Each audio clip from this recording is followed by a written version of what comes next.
our friends so faithful, who will all our sorrow share. Jesus knows our every weakness. Take it to the Lord in prayer.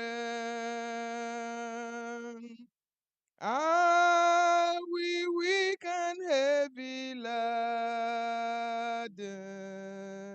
Come, but with a load of care.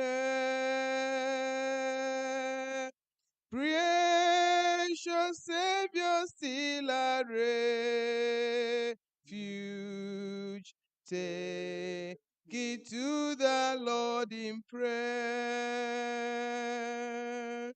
Do thy friends despise, forsake thee? Take it to the Lord in prayer. In his arms he'll take and shield thee. Thou will find your solace there. Amen. Amen. Di enyi gị harapụwo gị. Gwa Chineke n'ekpere. Ọ ga-ekuru gị n'aka ya. Ị ga-enwe nkasi obi. Amen. Ka Onyenwe anyị kuru anyị n'aka ya, nye anyị nkasi obi ahụ mara mma n'aha Jizọs. Amen. Anyị ga-emalite ofu anyị mgbe anyị ga-ego SDH 295, Chief of Sinners do I be, SDH 295. Chief of sinners do I be. Let's rise as we sing. Chief of sinners do I be. Jesus shed his blood for me, died that I might live on high, died that I might never die, as the branch is to the vine. I am his and he is mine. Oh, the height of Jesus' love, higher than the heaven above, deeper than the deepest sea, lasting as eternity. Love that found me wondrous thought, found me when I sought him not. Chief of sinners though I be, Christ is all in all to me. All my wants to him are known. All my sorrows are his own. Safe with him from earthly strife, he sustains the hidden life. Amen. Let us pray. Chi anyị na eze anyị mma mma, anyị ekelela gị n'ụtụtụ a n'ihi odudu ọma gị, ngọzi gị, ịhụnanya gị na obi ebere gị n'ebe ụmụ gị nọ. imeela na ịkpọrọla anyị kpọta ịbụ ikpe isi n'ala nye gị. Anyị bịara iji onwe anyị chee n'iru gị, ọ bụrụ n'iru mmadụ Onyenwe anyị. N'ihi anyị sị biko rịdata bịa nọ n'etiti anyị ugbu a. Bịa nara ofu anyị n'ụtụtụ a ka ọ bụrụ aja suru ọkụ ga-erute oche eze amara gị. Biko Onyenwe anyị, nụrụ arịrịọ anyị, nụrụ ekpere anyị. Ụzọ niile anyị ji mehie dịka anyị bụrụ n'abụ Onyenwe anyị, biko gbaghara n'aha Jizọs. Sachaa anyị n'ike nke mmụọ gị Onyenwe anyị. Meere anyị ebere biko Chineke nna. Nyere anyị aka ma tụziere anyị ụzọ kachasị mma anyị ga-eji efe gị ofe n'ime mmụọ na n'eziokwu. Gọzie mmadụ niile ndị na-abatala ebe a n'oge awa a, ma ndị nọ na ọnlaịn ma ndị na-ebe a Onyenwe anyị, wụkwasị anyị ijiji ngọzi gị n'aha Jizọs. Anyị dị icheta ndị anyị ndị nọ n'ụzọ na-abịata Onyenwe anyị, duo ka abịado ebe a n'udo. Kwee ka ofu anyị bụrụ ha gị nara nke ọma, ngọzi ga-ezuo oke na-arụ anyị. Anyị arịọ n'aha Jizọs Kraịst bụ Onyenwe anyị. Amen. I welcome everybody into the house of the Lord, and I pray that the Spirit of the Lord will abide with us today in Jesus' name.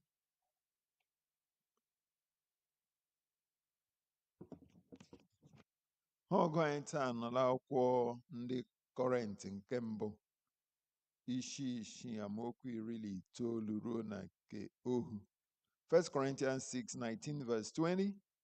Or say, do you not know that your bodies are temples of the Holy Spirit, who is in you, whom you have received from God? You are not your own, you were bought at a price. Therefore, honor God with your bodies. To Onyenwe anyị gọzie ha ọgụ a n'aha Jizọs. Amen.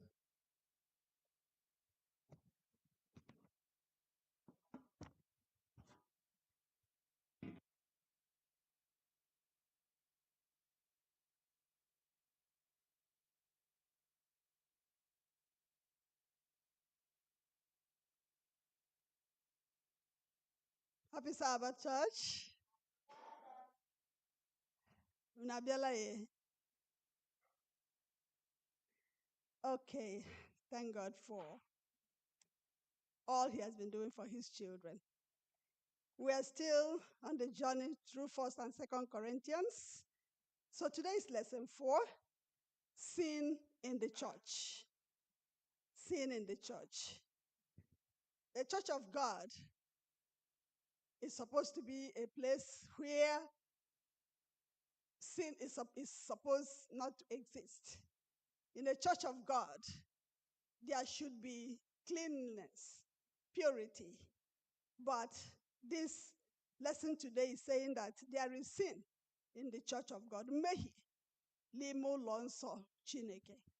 Do the mehi obo.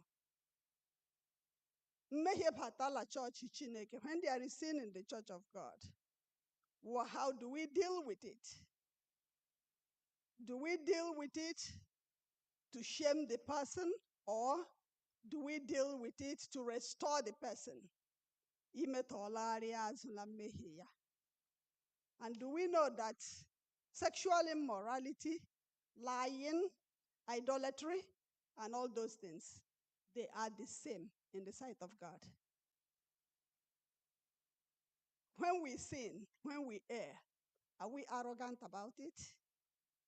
Are we proud that we are doing it? Or are we remorseful? Do we go back to God and ask for forgiveness? And how do we deal with these things? There are so much to learn from today's lesson. My prayer is for God to give us to help us to be attentive this morning and learn and understand, refresh our minds on the things God wants us to do so that his church will move forward. Let us pray. Our Father in heaven, thank you for another blessed morning. You have brought your children together to worship you. This is the time, Father, for us to go through your word.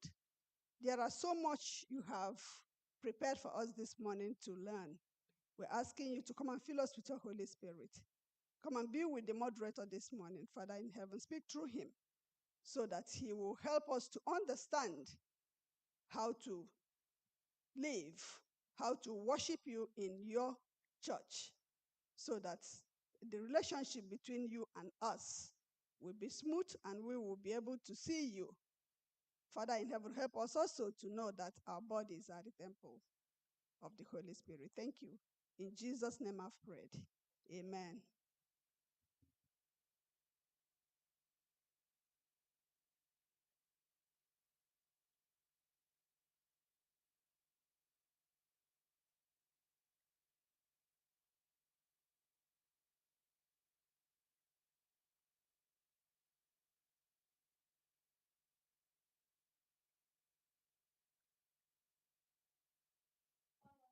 Happy Sabbath, church. Are we happy to be in the house of the Lord? If you're happy, say amen. Hallelujah. We are very delightful to be here because it's a day that the Lord has made holy, special for us, and we tend to benefit from it. Sister Vicky, thank you for that introduction of the lesson.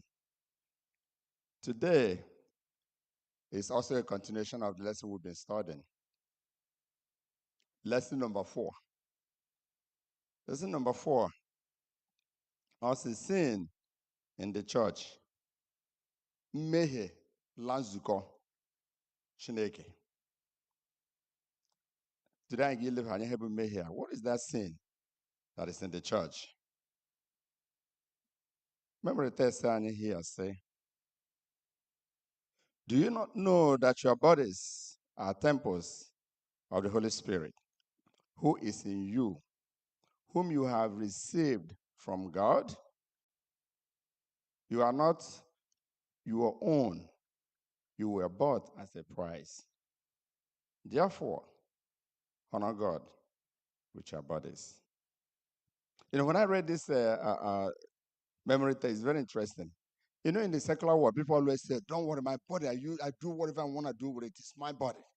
I hope I home, me with me. Bible, they say, ahụ abụghị ahụ ma ọ bụla mmụọ Chineke nọ n'ime gị. But ọ bụ ma mmụọ Chineke anọ n'ime wo, ahụ abụ ahụ. But mmụọ Chineke nọ n'ime gị, ahụ dị mkpa. Because also love the temple of the Holy Spirit. So always something I could see pay attention. Emma, today's lesson is very, very interesting. Even Madam Yalabale is more or less very controversial. But what we're going to do today, we have to stick to the message. We have to stick to something very important or something more related to us than something not out there. So equal 1 and 20 doesn't matter. So I give home basarani utaleje me I say they are from another church. We need to talk about them. That's the sign free. It's a sign about this communication and other stuff. But I just want to give a little background of this place, our Corinth. Corinth, when I was looking at this, looking at history, this place, about Corinth, currently today, on an Greece. I had a new I slow travel to Greece. That's where this Corinth had located.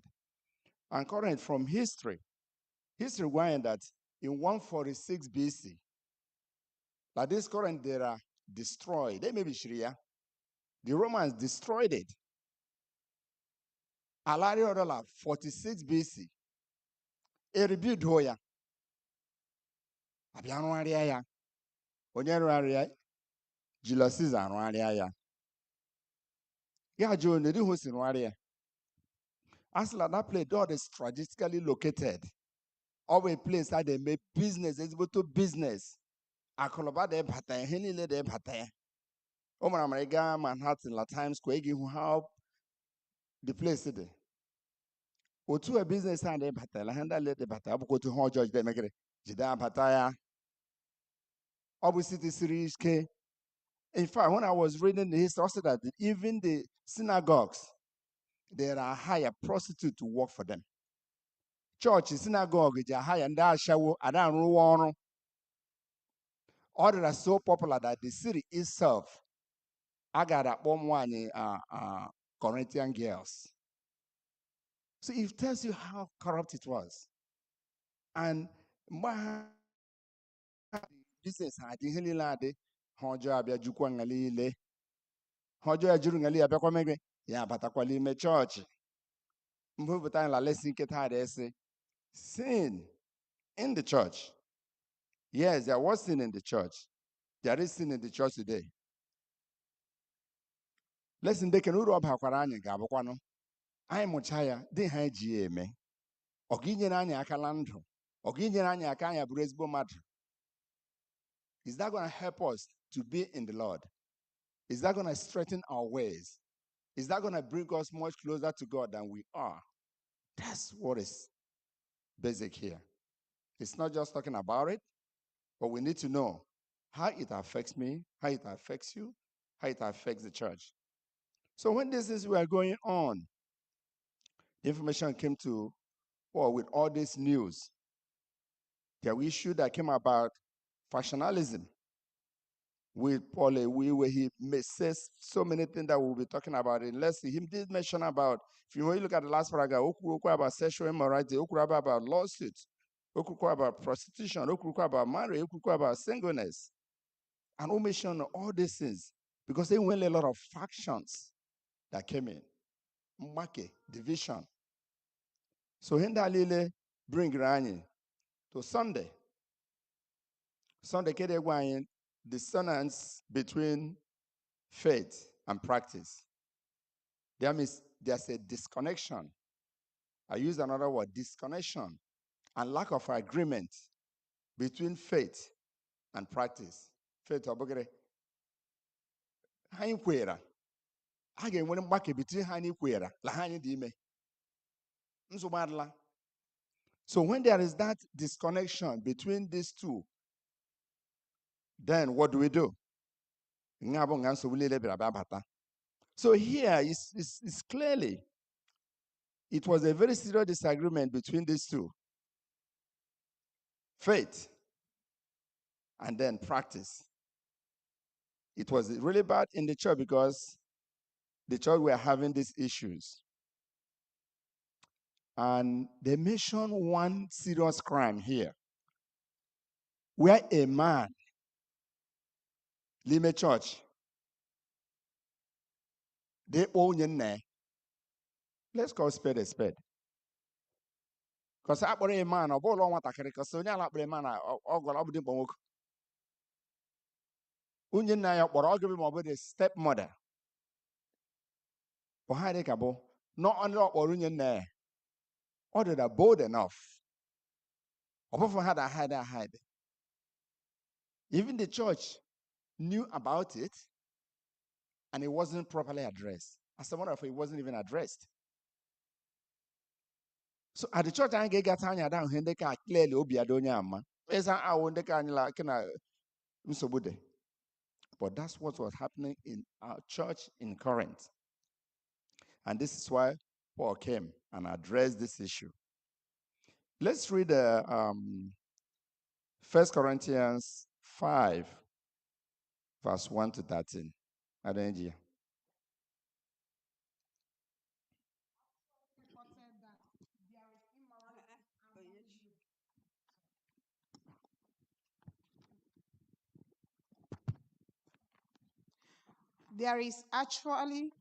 It is actually reported that there is immorality among you, and immorality of such a kind as does not exist even among the Gentiles, that someone has his father's wife. You have become arrogant and have not mourned instead, so that the one who had done this deed would be removed from your midst. For I, on my part, though absent in body, but present in spirit, have already judged who has so committed this, as I thought I were present. In the name of our Lord Jesus, when you are assembled, and I with you in spirit, with the power of our Lord Jesus, I have decided to deliver such a one to Satan for destruction of his flesh, so that his spirit may be served in the day of the Lord Jesus. Okay, so you should hold it there. Let's look at this. Or do you could that? Like the worst thing that is happening, but that this issue of this man coming to this sin, as even the Gentiles, like they Tunamanda to fight to the Gentiles. Gentiles when they were as unbelievers. Ndele ekwefu ekwe, ndajo omume. Yara going that even them, they are still up ndajo me. Ludi heken ana la community wo. Then why is it in the community of those they believe are pure Christians? What does that tell you? That tells you how deep, that tells you how bad it was that Paul himself was not there. When he got information, he was compelled to write.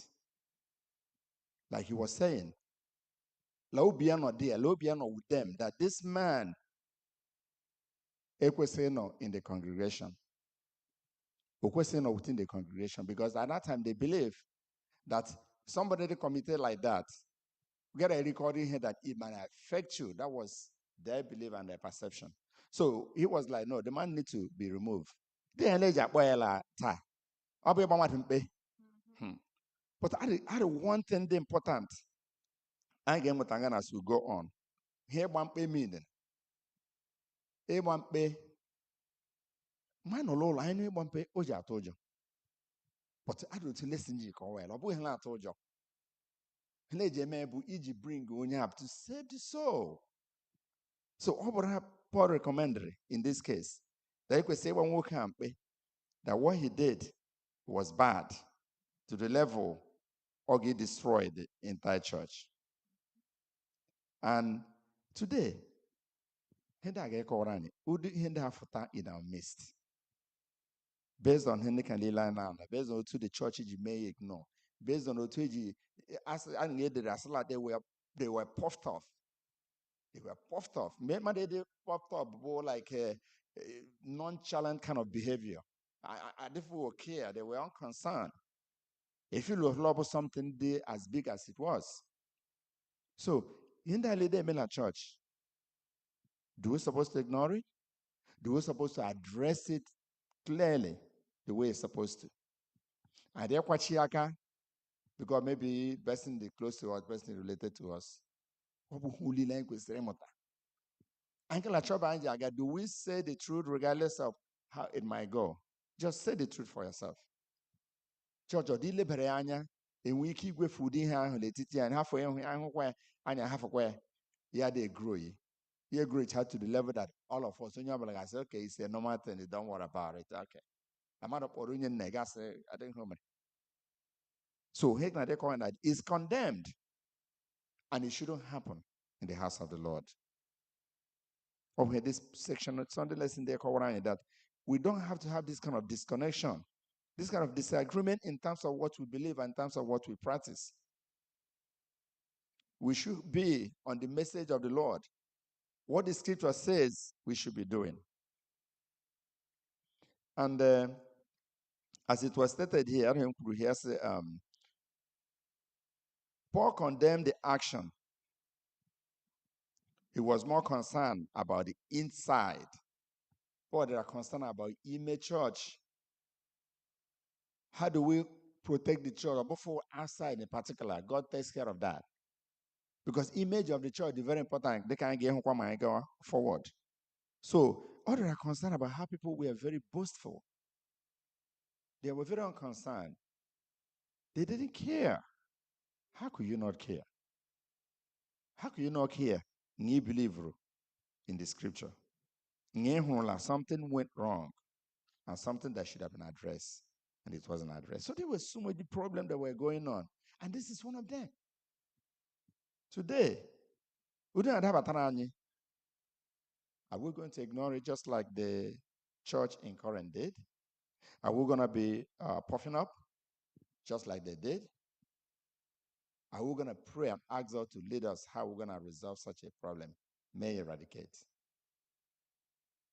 I may have to open my door here before we move forward. Sunday.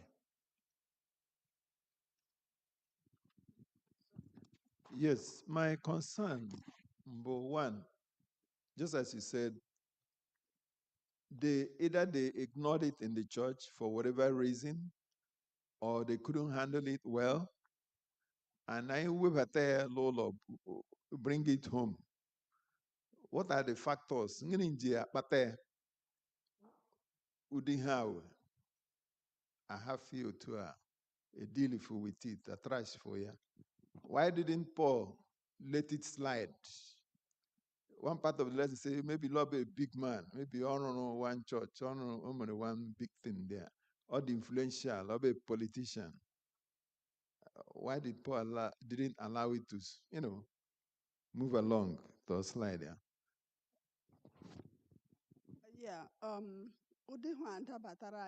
when we encounter such situations in the church, it is here. We cannot deny that.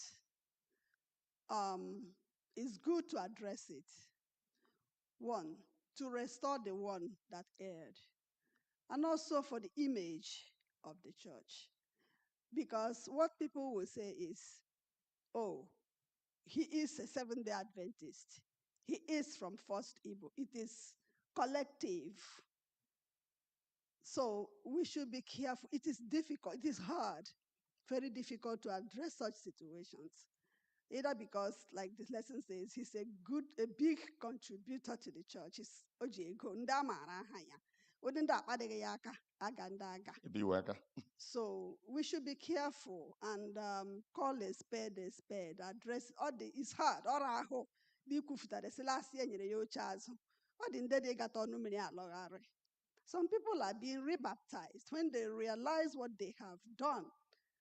Right? First of all, you have to know that what you did was wrong, and it's wrong to God and before man. So you give that. What the church is doing is to restore you, to rehabilitate you. And we cannot, just like what Sister Rosemary said last night, no.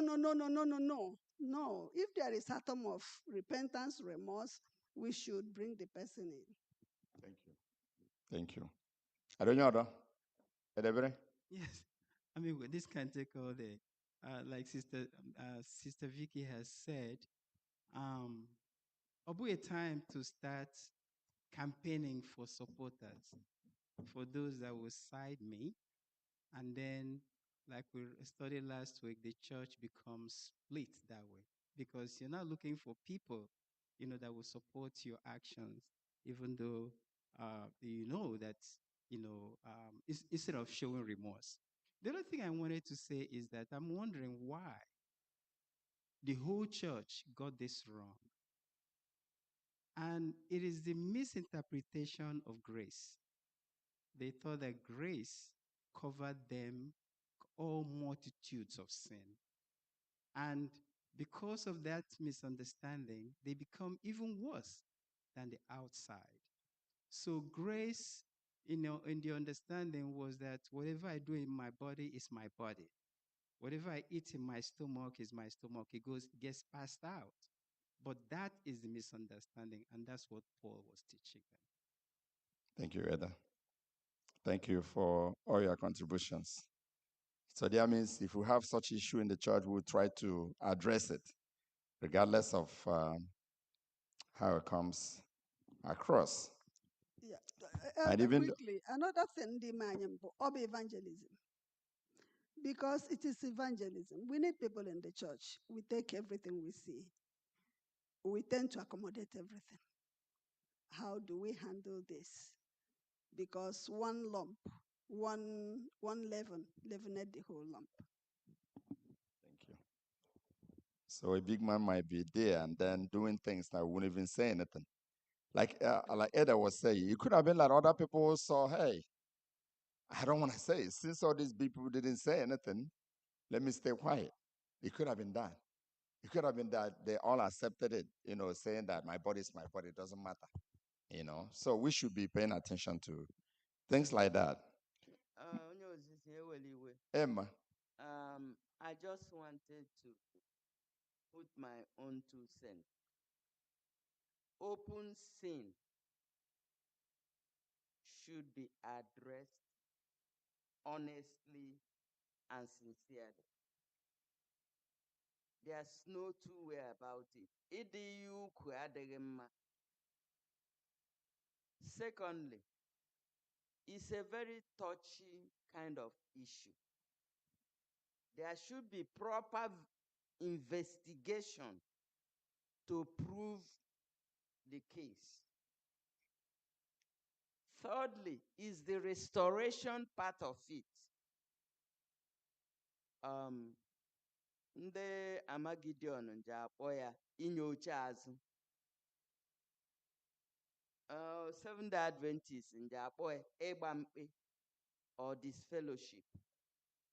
When a brother or a sister is disfellowshipped, what are we doing to reach that brother, to help him in his work or her work with God?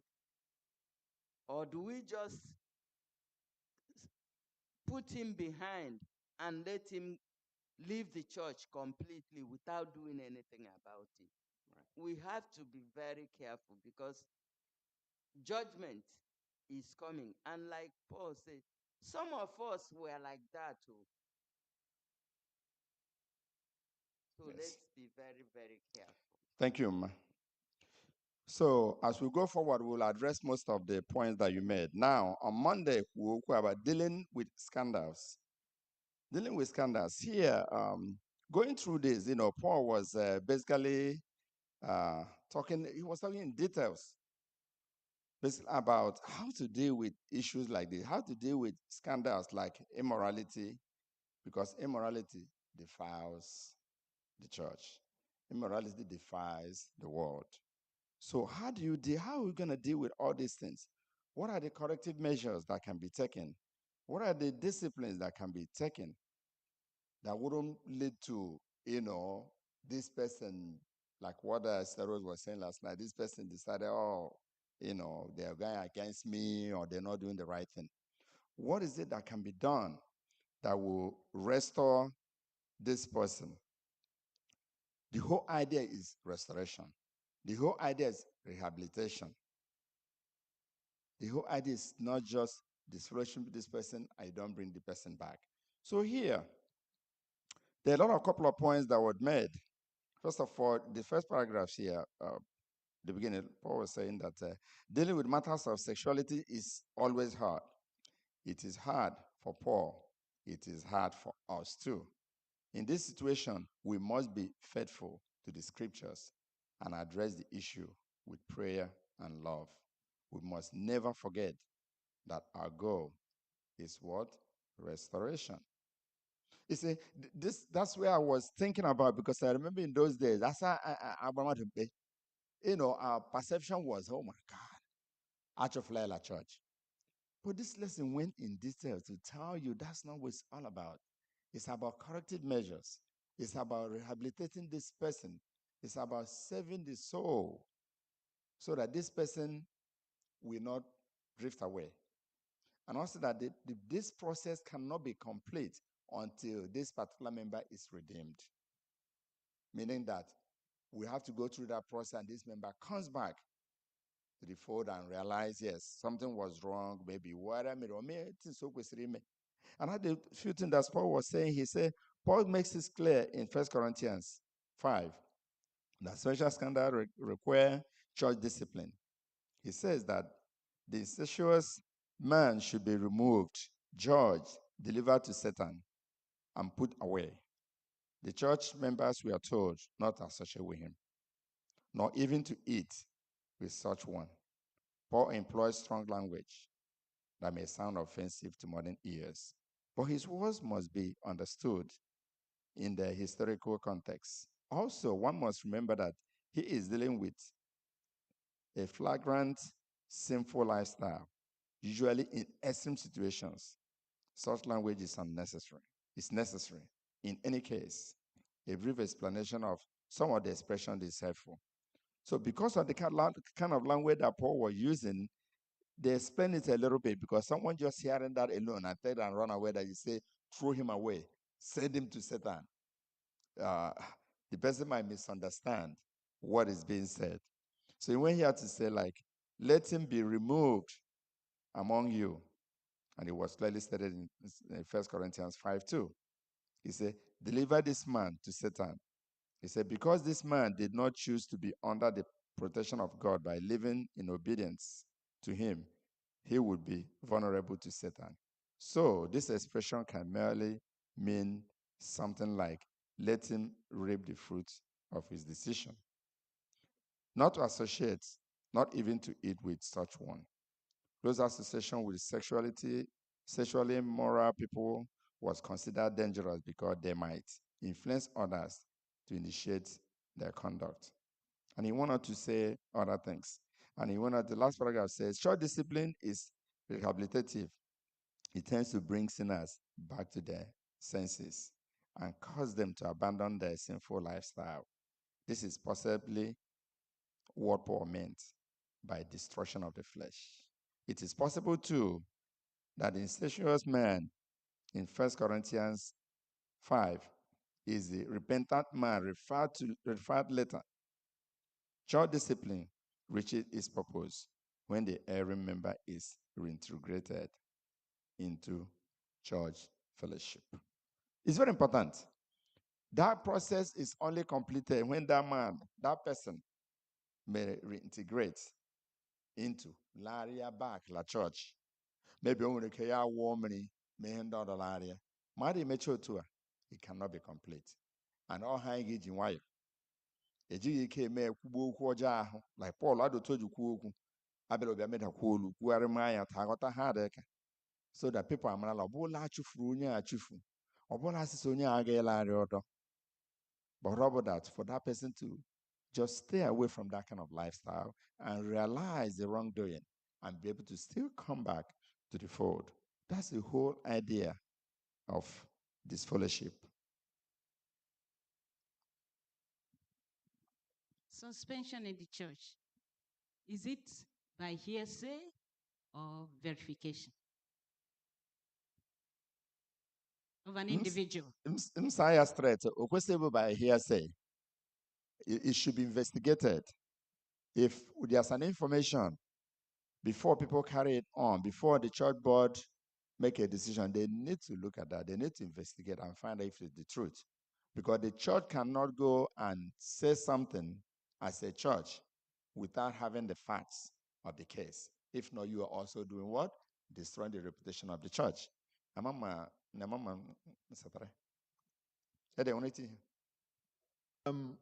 What you said, it is very right. You see, when I was back home, just as you said, the understanding I went based on Oteji's Kuzinani, I'll be about the problem. Most love Ebampe. We emphasize on punishment, punitive, and ndegara ula adegma we nyere taka. Gayi jabale to see that le meparaga. So never did we emphasize on restoration. I never heard of it when I was back. It's towards restoration. So it's something we need to change our mindsets and look towards that. And just as Paul explained here, Lord, so we do it with tactfulness, pray and love. Pray from day one, Yama, on behalf of that person. Because if not, the person will be puffed up because we want to restore. So that's a process to get somebody back, takes a while too. We have to be patient, we don't force it. All avenues to see how we can restore the person. Because for somebody to go and do such a thing, or they blinded. So you need to open those eyes to understand, allow the Spirit of God to help that person to understand it. Thank you. Thank you, Eda. Yeah, that's where I wanted to go. Because Paul was very, very stern. Also, you have to send him out, not covered with blanket. You have to take the blanket away from him so that he can feel the cold.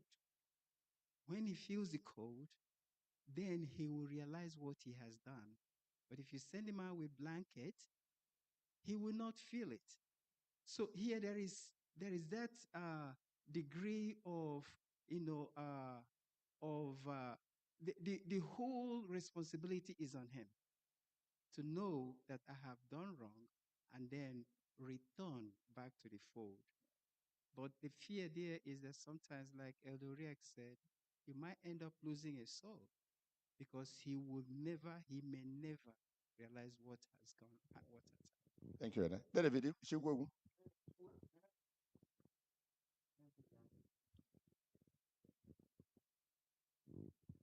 You know, I don't quite understand how all of us seems to support Paul just because he's Paul. Sin is sin. If God had done that to Paul when he was persecuting and killing Christians, what would have been his fate? How can he say, do not associate, do not eat with such a person, kick him out? Is that rehabilitation? That's a strong language. So you see, when we study all this, we should not just go by what somebody said. We should put ourselves in that person's position. Even though he sinned, how can he come back if we throw him out there? And nobody, no church member will visit that person, talk to him, eat with him, associate with him. How can we expect him to come back to that church? So we need to be reasonable when we read all these things. Don't take everything just as it's written. That's my opinion. Thank you, David. Yes, the language was very strong, but then later you see how they tone it down when they started talking about prayer and love.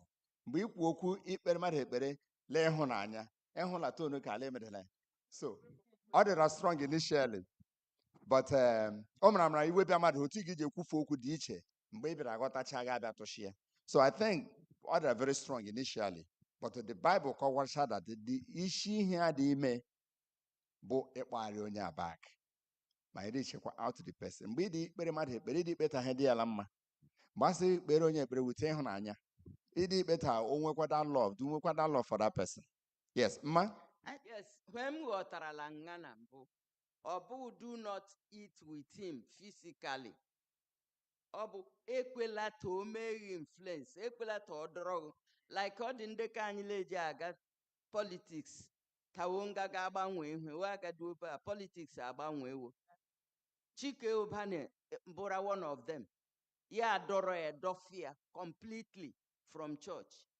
Well, I think what Paul is saying here is not to eat with him about physical eating. Don't indulge yourself with his own behavior. And again, Ajumbo, Ibamadumpe, Obechu Funyobla Church. No. No. He's still a member of the church, but the only thing is he's not going to participate in those holy convocations until yes. Hey. Okay, I don't know actually. I don't know online. Okay, Madam God first. Then okay, cool. No, I was saying that it's also a way of teaching, because by the time I'm seeing what is happening to this brother, that because he did this, the church has done this, it will help me not to do the same thing. Because if we leave this brother and say, oh, who are we to judge? Before you know it, half of the church will start doing the same thing. After all, you didn't do anything today, Chigo. Why are you coming to correct me? So I think that censorship, this fellowship on suspension, yes. Yeah, I think when we suspend, like growing up, let me not take much time. Growing up, we can see as young adults, when we see that one of us have been suspended from the church, used to make us behave ourselves.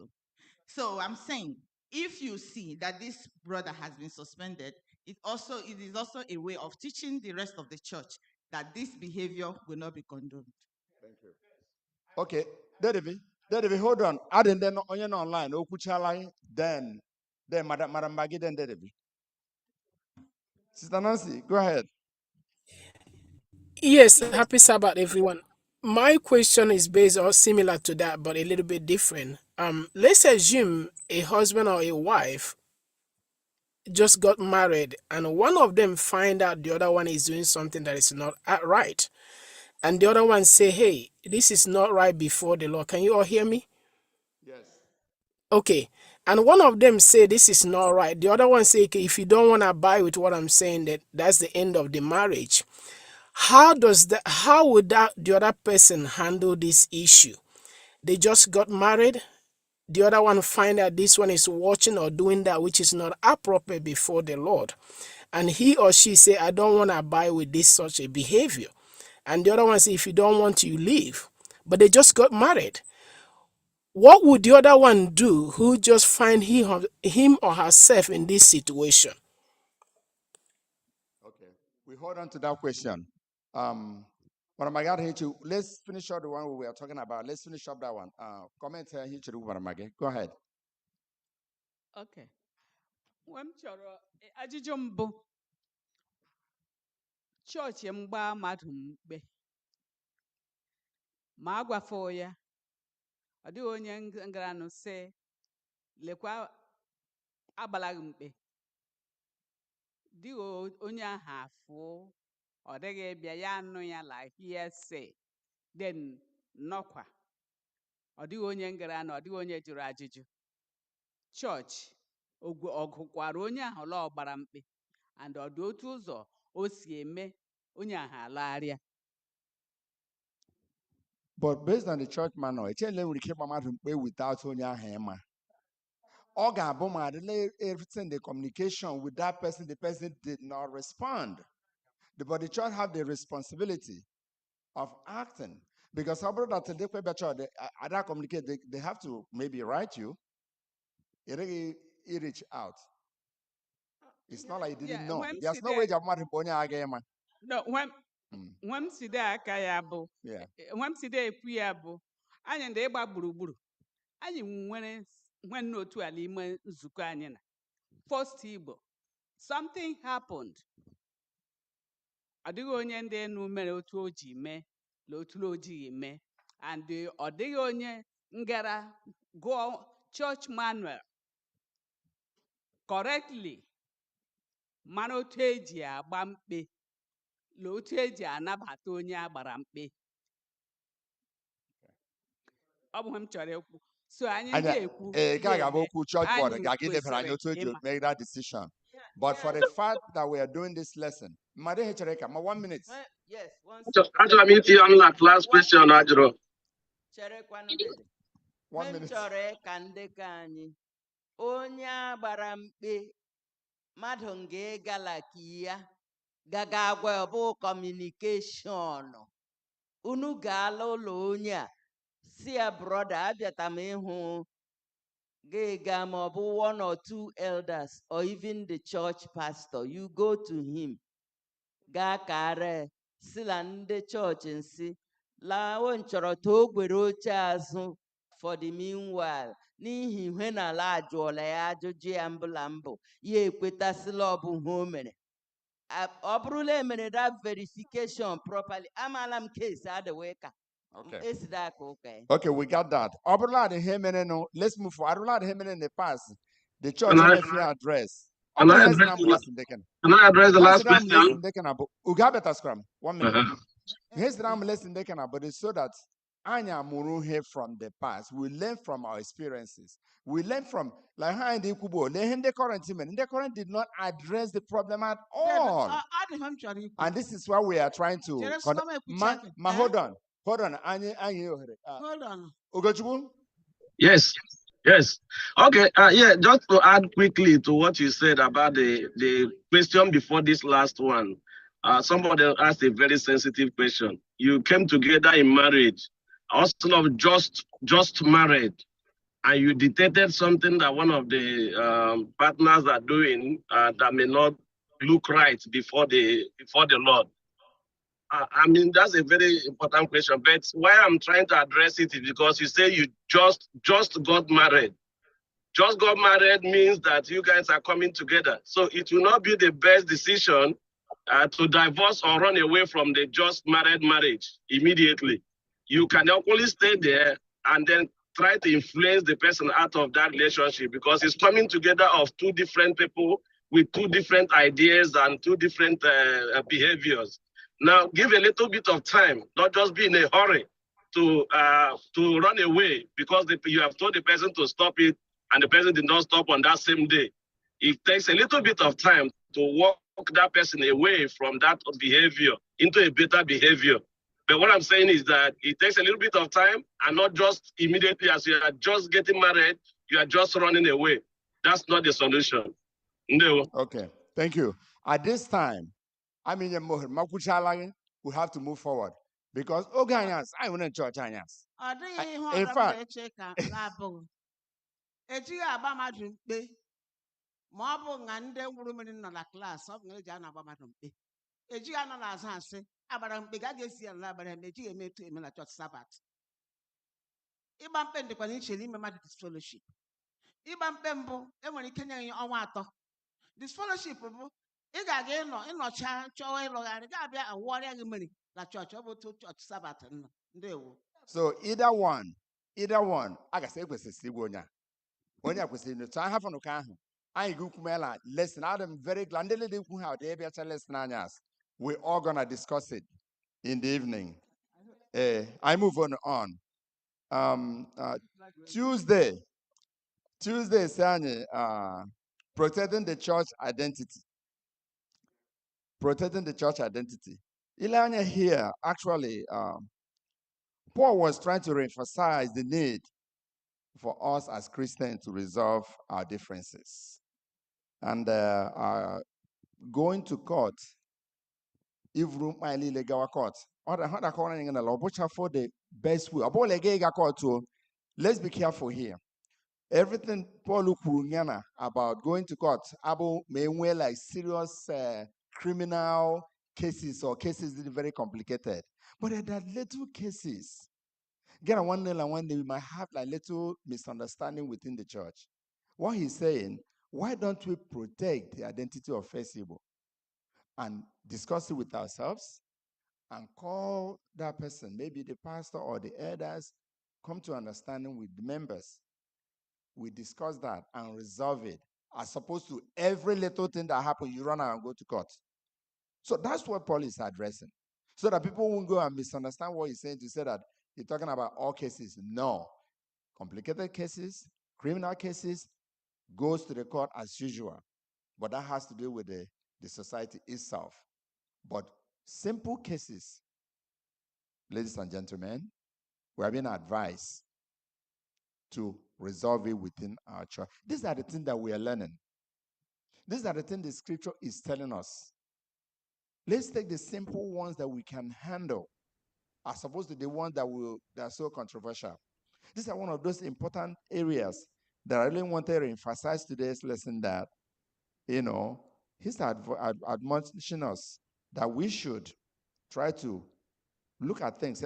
Let's read 1 Corinthians 6 verse 11. No, 6 verse 1 to 11 probably. I will have a question. Meanwhile, chance for me, please. Thank you. 1 Corinthians 6, 1 to 13. Just read. I'll stop you on the way. Dare any of you, having a matter against another, go to law before the unrighteous, and not before the saints? Do you not know that the saints will judge the world? And if the world will be judged by you, are you unworthy to judge the smallest matters? 3. Do you not know that we shall judge angels? How much more things that pertain to this life? If then you have judgments concerning things pertaining to this life, do you appoint those who are least esteemed by the church to judge? I said this to your shame. Is it so that there is not a wise man among you? Thank you. Is there no wise man among us that can help us resolve issues in the church as opposed to running out to the court? That's what he's advising us. That's basically what he's talking about here, that we should take care of things ourselves. That is so unconscionable that something as simple as few matters will happen and we'll run to the church. And we are allowing the judges to judge us, while in the end, who's going to be judging? Thank you. So he's kind of giving us an advice that we should change our thinking. We should change our perception, the way we look at things. Things can easily be resolved amicably among us, but we have to do it with love, with prayers. It's not just what we just jump out and start doing. These are God's way of doing things. We have to allow the Holy Spirit to dwell in us to help us to resolve issues among us. Yes, Eda. We also have to understand who we are. You know, most of the problem is that we don't know who we are. We are bought by Christ, and we are Christ's representatives in the whole world. Right. And that's what Paul is telling us. We don't know. If we don't know who we are, then we can do anything that the world is doing. I mean, there's a reading here that actually says you should be ready to take the blame just to protect the name of the church. We are especially bought people, right, and we need to know who we are. And you can only take that blame if the Holy Spirit dwells in you. If the Holy Spirit dwells in you, you're not going to worry about if I'm wrong or right. I can say, Sister Susie, don't worry. Don't worry, I'm sorry. I've offended you. I'm sorry. Even though I might not that I really offended you, but for the sake of the peace, we can do that.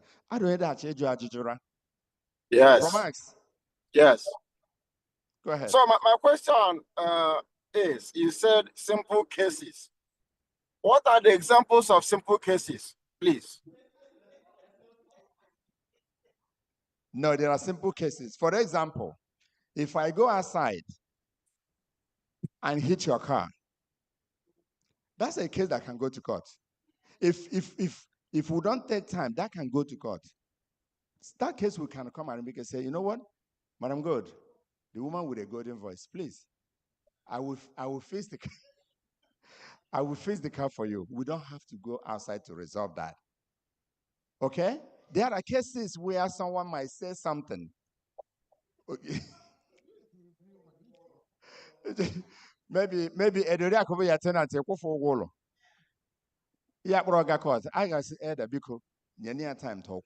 Yes, there are so many cases that we can resolve in the church. There are things that go to manual the other two come at you with you kuku. You want to be a little one oku. I honam ye me. Maponia say, the person is saying that to help you raise your children. It takes more than $1 million to raise a child. So don't say because the adult person says something that you want to go tell your children, oh no, don't do that. No. Issues like that can be resolved within the church. Brahmas. Yes. Thank you. So if a husband that beats the wife black and blue, so how do you treat that? Brahmas, you come to church Anyas to address that. Ma, go ahead. Ntụkwasịkwana obi ihe anyị mara ga-eme biznes ga-aghọgbuo m rie ego m kwe ike chọọ ekwu m ụgwọ ese m dowela chọọchị ese m gawa kọt mmele otu a ga-akpọ pastọ kpọọ ndị elda ekwefu m si mechie so nwụna m agaghị ịkwụ ụgwọ a agakwa m esi he mma ka m ji nwaanyị da akwụtụkwana onye hara anyị negotiate ya ọ bụrụ resolve he because ị ga kọt ị ga-ekpọ lọya kwụọkwa ụgwọ case ụgwọ m akwụọkwa ọ ka mana anyị ji ego a were resettle to nwaanyị so it can be resolved ma with love. After that, we will move on. Church Anyas. Yeah, it sounds so good. It sounds so good saying all this. But the problem is that the church operates, this particular church I'm talking about, operates on the prism of no victor, no vanquish. You bring a case to the church board or to this church, what you do is let us pray. After praying, you say, well, it's done. That's not what we are talking about. That's why people get angry and go to court. If you don't resolve the case, if I have a problem with you and I bring it to the church board, it is the responsibility of the church board to investigate and find out who is at fault. Apportion blame to that person. Do not do this to your brother. When you say go, and this person go, you pray, God will take care of it. Then we're not doing justice to what Paul is telling us here. That's the problem we have. Thank you, Debbie. And more reason why we are doing this lesson. We are learning. It's a learning process for all of us. There's no one that is perfect. If this church has done wrong in the past, the way things we address, now we can make some correction when things like that happen again. We can't ignore it again because we saw it didn't work out well. And we saw what happened in Corinth. Corinth, the way they're being blamed here because they did not address the issue. And they were puffed up because they thought that it's a normal thing to happen. But that's So why, there was no reason to address it. but that's why Paul said you should excommunicate the person. Exactly. That's why Paul said we should take those harsh actions. Because if you don't take it, people will continue to do what they do because there is no punishment. It happens even in the family. Maybe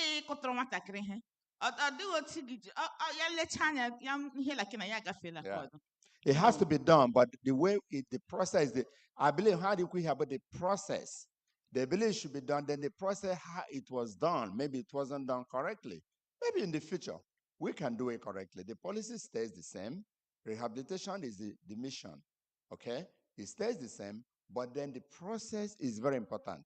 So maybe going forward, because of all these lessons, maybe we're going to correct them. Maybe the Lord will lead us, but we have to allow the Holy Spirit to lead us. We cannot do it on our own. We have to do it with prayer and love. That's what the lesson is talking about. I mean, that we can do it. Then we cannot do it. Let's go to Amen. Wednesday, Sanji, antidote against sexual immorality.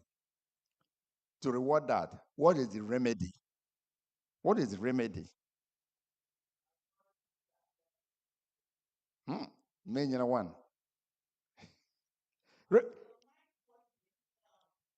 What you expose your brain to. People who watch pornographic movies, they tend to gear towards pornography. And it occupies your brain and you keep thinking about it. So the things that you expose your brain to, those are the things that your mind will seek to do. So mind as a Christian, mind what you watch, mind what you do, mind the kind of discussions that you have with people. When I was reading this, I read about this Reverend Graham. Also, like one of his own policies. One about 4 of them. Also, like one of them, bo. Like was sarego, like ime iti like was sarego. Long kill it to a sinful behavior. Also, one you know, like you weekend na moto. You see his own policies. There again na moto. People might misread the information. Like onyano. So we might have different ways of trying to prevent sinful issues. Yes, it's Ozzy.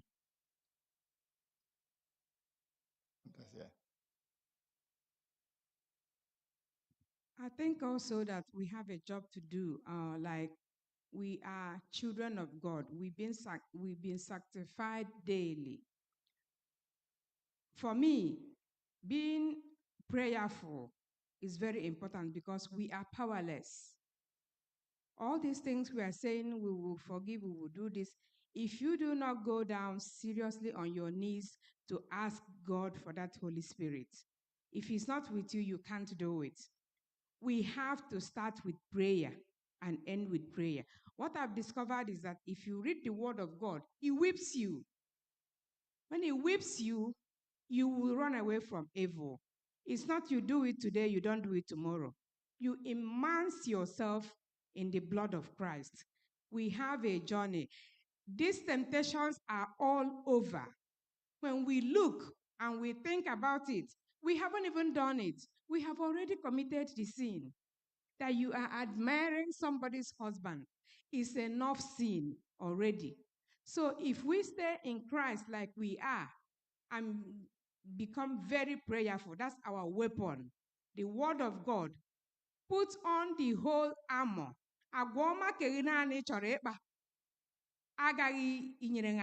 You will fall a prey to the devil. Thank you. So here, you see, the issue the Corinthians had was they felt that they were free. Do you know that, like I said before, People will say, I do whatever I want to do with my body. Whatever I want to do with my body, I do it. It doesn't matter to you. But the lesson they're going that it matters. You don't do whatever you want to do with your body because your body is the temple of the Holy Spirit. So you have to allow the Holy Spirit to dwell in you for you to do the right thing. And here, he made this very clear. There are a few areas. Let me point out very quickly. The second paragraph says, some incorrect apparently believe that since the gospel set them free, they were allowed to do anything. They argued that just as the stomach was made for food, the body was made for sex, and sex for the body. Then Paul responds that this is misinterpretation of Christian freedom. The lack of integrity in sexual matters is inconsistent with Christian identity, and it's a misuse of the freedom granted to man through the gospel. Do you see how they were reasoning? And then he went on here to say three areas, three different ways that this issue can be addressed. First, he said that we are identified as washed, sanctified, justified. You know that when you're talking about justification will be that period when you accept Christ and you baptize. Then sanctification will be when your daily walk with God. So these are the process that when this thing happens, they say here, just going in the name of the Lord, by the Spirit of our God, the sin listed in Corinthians 6:1, as well as the sexual immorality denounced, have no place in lives of those who were washed, sanctified, and justified. Meaning that the Holy Spirit is with you, the Lord is working with you, you walk with him every day during that sanctification process, that the Lord will protect you as long as you allow the Holy Spirit to dwell in you. So you will be able to stay away from some of these things. They're very tempting. And if you're in that process, stay away. There was a way he mentioned about free yourself from such environment. If there is anything that will make you commit something you don't want to commit, stay away from there. If there is maybe going to a party that might lead you to something else, stay away from there. If there are friends that might confuse you, you get into things they don't want to get into, stay away from there. Flee. We remember the story of Joseph, right? When Potiphar's wife came to approach him, what did he do? He ran fast. He stayed away from trouble. Who knows if he was there, who knows what would have happened? But she tried to do the best he can because you want to serve the Lord. So do we. In case you run into any situation, try to find a way to defuse that situation. If you have to run, run. If you have to stay away from that friend, stay away. As long as you try to save yourself, you have to. This is what the lesson is telling us. Those are the ways we can stay out of certain sin and sexual immorality. You don't do certain things. You know, there's something you do in the Sabbath.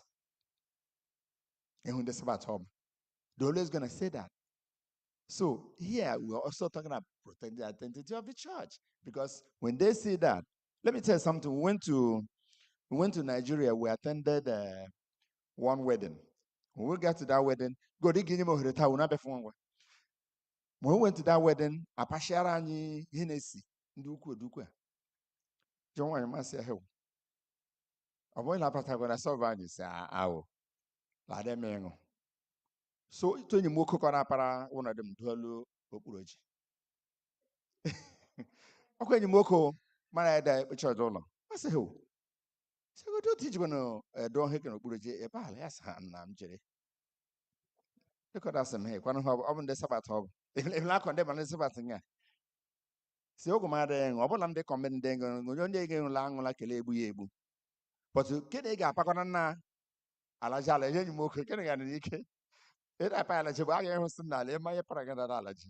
So things like that, there are simple things People can see. People always read meaning very quickly. Before you know, they started saying something.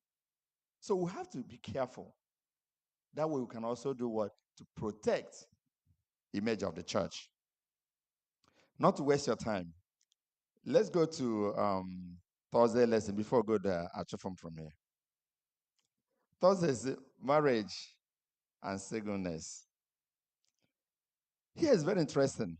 My understanding here is that in 1 Corinthians 6:19, it was made clear that our bodies, like we said before, is the temple of the Lord.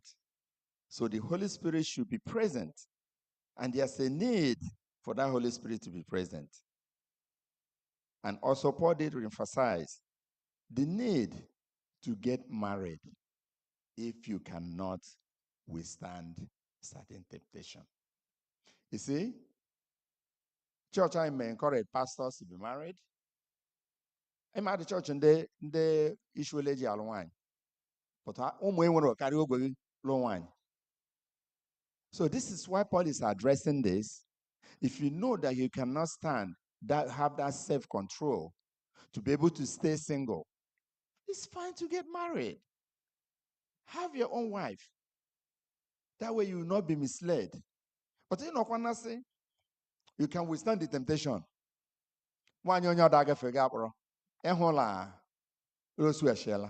And in the process, the father of it, they all have children.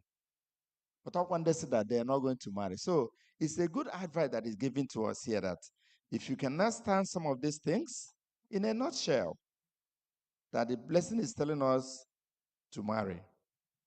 If you cannot stand some of the situations, flee, like we discussed before. Do not stand there and think you're going to withstand it. You might not be able to withstand it. Many policies, do not eat with them. When you associate with them, you tend to do the same thing they're doing. So if you don't want to get into that, stay away. Flee. First of all, flee if there is a situation that you cannot manage. If you're a woman that you cannot have self-control, get married. That solves that problem of sexual immorality. Get a man. Get married. That's what the lesson is telling us. That helps us a lot. So they get able pastor. Guys, able pastor, able father, but you have so many children out there. What are you teaching? Are you protecting the image of the church? No. So this lesson is advising us a lot. Remember, we're in a big city just like the Corinth. Like I said before, Corinth was a big city. People, something happened. But try not to be part of it. Let's be in the city, but not part of the city. Madhe Choreka, quickly. Agara m eju ajụjụ. Elu nwaanyị ma ọ bụ ịlụ di o gbochiri ịkwa iko. O gbochiri onye ala enweghị ike ijide onwe ya. Yes or no? Ọ bụrụ so onye mmụọ Chineke laa n'ọla ime ya bụ sọ bụ onye ikwa iko, ị gaghị egbochi nwaanyị iri agara ịkwụsị ya. Onye na Solomon ọlụ nwaanyị ole? Otu nwaanyị ejufuwe ya, abụọ ejufuwe ya. But Bible gwara anyị la nwoke otu nwaanyị lọbụ nwoke gịrị anya udo. Anya gị ide edo ị ga-edi very clear. That is true.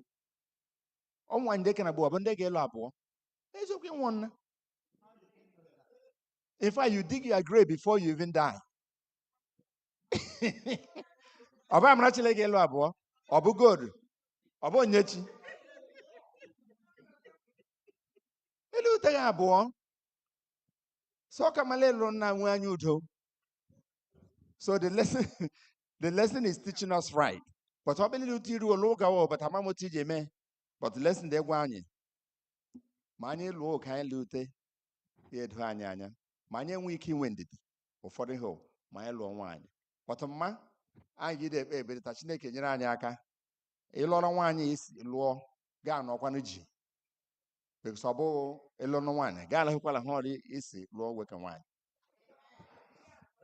Ị nọkwala diwo aha n'ọrụ ji. But I'm good. I will let you from. I just want all of us to live today knowing that in the current, they did not pay attention to the message. They did not pay attention to what was happening in the church. First, Igbo, let's pay attention to what is happening in the church. If there are things in the past that was not corrected, this lesson is telling us now we need to go back to the basics. We need to correct them going forward because we have the message. We didn't know about all these things. Like Eda was saying, buy no lolo. Apa for matter la church. I say matter Abraham mpe. I je ma truth lo nya la church. But when you have muto ebe na bolo, obo la truth bo nya. Like they want to rehabilitate you. They want to bring you back to the fold. If there's an issue, matter with such issue, I truth for all la church. Church is kwame ebare. The guy will talk on you mela.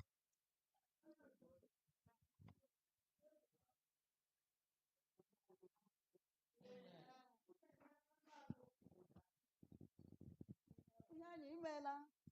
Imakwa bekee asụ o. Etige m eme anyị a. Imela. Akachala m.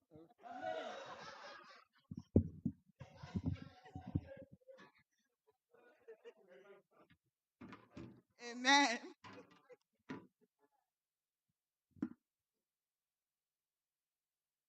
Thank you so much, Ella Matthew. We appreciate you. I will pray that the good Lord will continue to bless your ministry in Jesus' name. Amen. It's now time for our Sabbath school expense offering. Let's think a time to borrow time. I hope that we will take it home and we put it in practice. Our Sabbath school expense offering, like we all know, is to support the Sabbath school. Please dip your hand in your pocket and support us. We still have some pamphlets. If you have not gotten one, please meet Elder Oriak. The online giving platforms have been displayed for those who are online and those who are here who want to make use of them.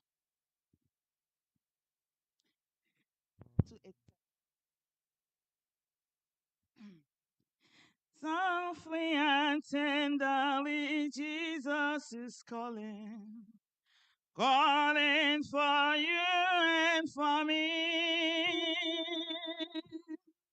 See on the portals, he's waiting and watching, watching for you and for me.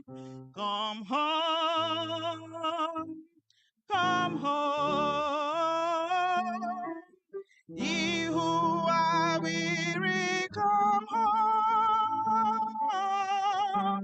Earnestly, tenderly, Jesus is calling, calling all sinners, come home.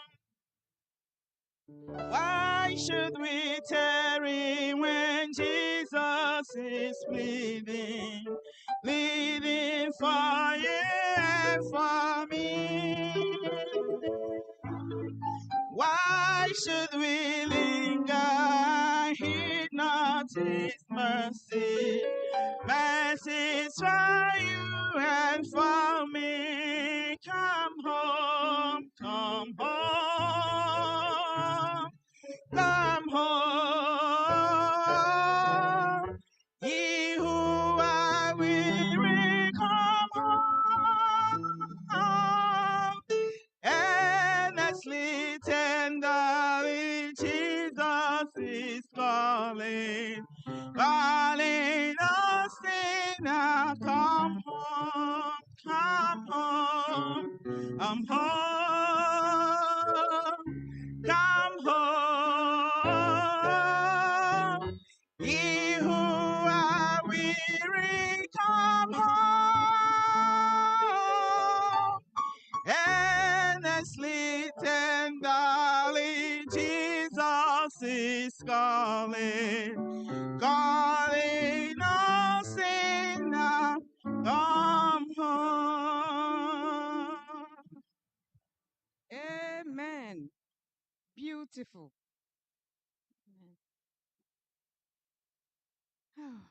Dịkwa na obe ogbo ngara. Amen. Happy Sabbath, saints of the Most High God.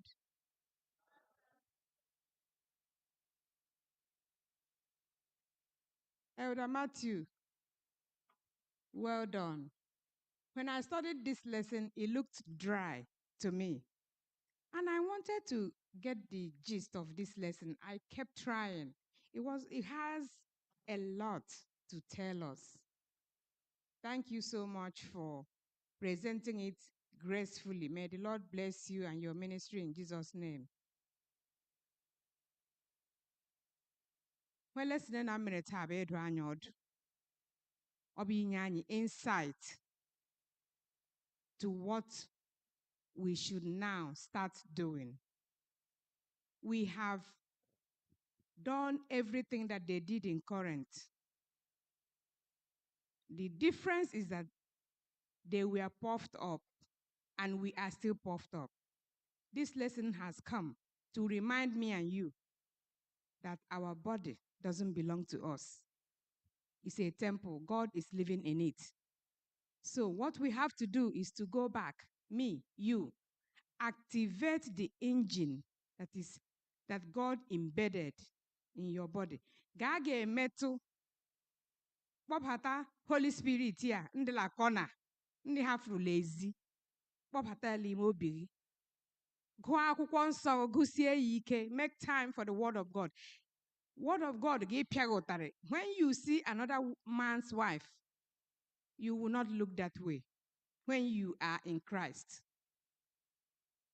Nobody is going to do it for you. An association, don't want to. Some people do not go where you cannot stand, where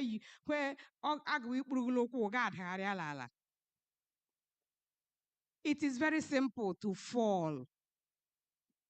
So we have to now, before we didn't know, now we know. Now, for what we know.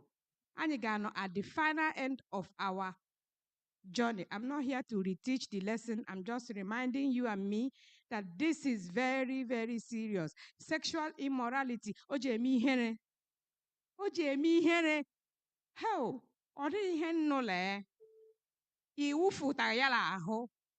so let the Holy Spirit lead us. That's all I'm trying to say. Amen. The next lesson we are going to be studying is lesson number 5. It said, all to the glory of God. And the memory text is coming to us from 1 Corinthians 10:31, and it reads, therefore, whether you eat or drink or whatever you do, do all to the glory of our God. May the Lord bless us in Jesus' name.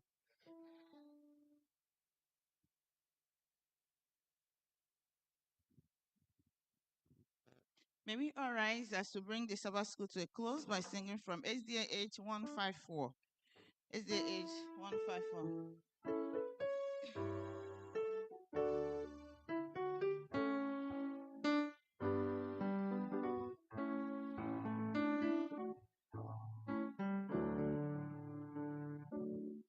When I saw the wondrous cross on which the Prince of Glory died, my riches and I found but lost, and all content on all my pride.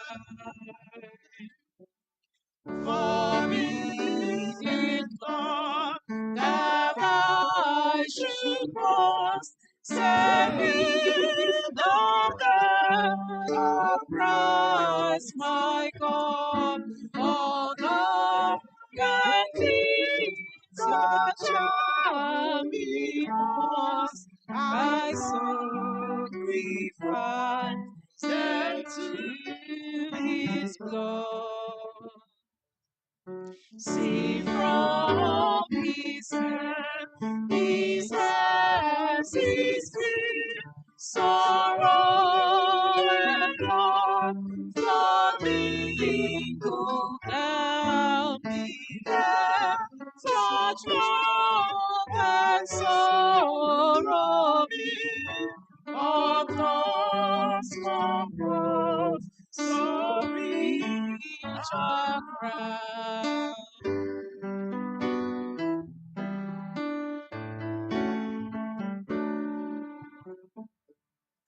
Where the ocean of nature lies, that's where a present far to song, love song, others is so divine, demands my soul, my life, my own.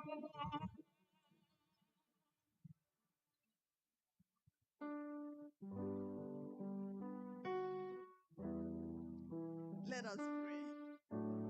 Our Father in heaven, thank you for bringing us to the end of our study this morning. Mama dịrị gị Chineke n'ihi ihe ọma ndị niile ikpughere anyị n'akwụkwọ nsọ gị. Anyị bụ ụmụ gị ebe anyị mehiere mgbe gara aga, gbaghara anyị Chineke. Nyere anyị aka ka anyị nwee ike ịtụgharị ma mee things better. Follow your principles. Guide and direct our ways, mighty Jehovah. Direct your church. Forgive us our sins. Mere anyị ebere Chineke. Duzie anyị n'ụzọ ka ekwesịrị ekwesị. Kweta anyị mara na ahụ anyị bụ ụlọ nsọ gị. Kweta anyị mara na ịgbafụtara anyị iji ọbara dị oke ọnụ ọhịa gbafụta anyị. Nyere anyị aka Chineke ịdị n'udo. Anyị na nwanne anyị, anyị na church member anyị. Mere anyị ebere n'ime ihe niile. Have mercy on us, Father in heaven. May we know that Jesus Christ is our Lord. Father, help us. Help us to see you as you are, so that we can praise you as we ought. Lead us to the next segment of our worship today. Be and abide with us. In Jesus' name I've prayed. Amen.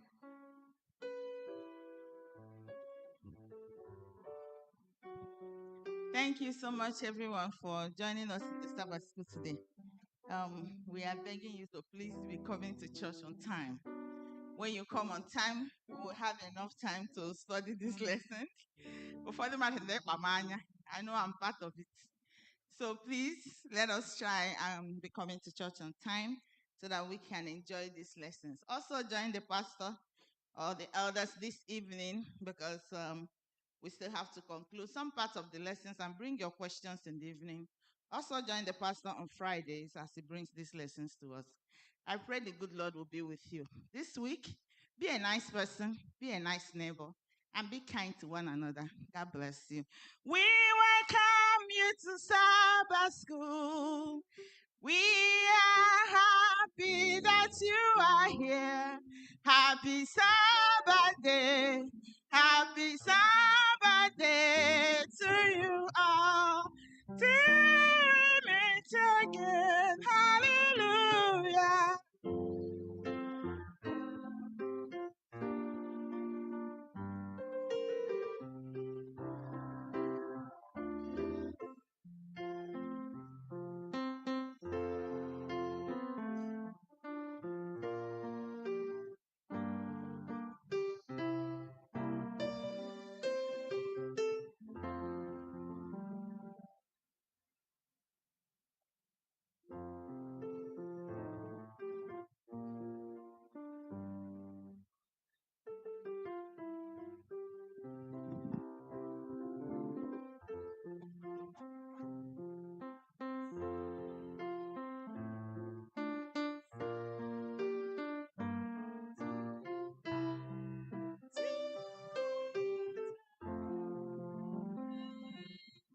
Good morning and happy Sabbath. Happy Sabbath day to you all.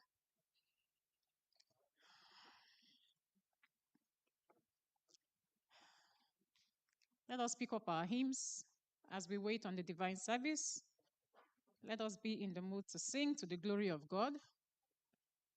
And let us be ready to share our numbers. Keep a song in your heart.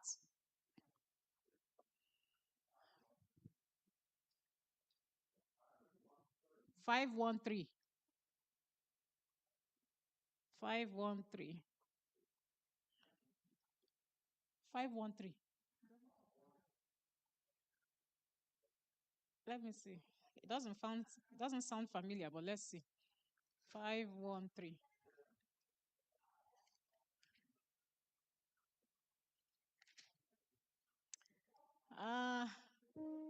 Yes. 321. 321. And then 39.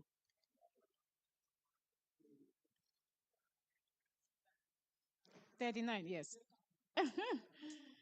321, and then we'll do 39.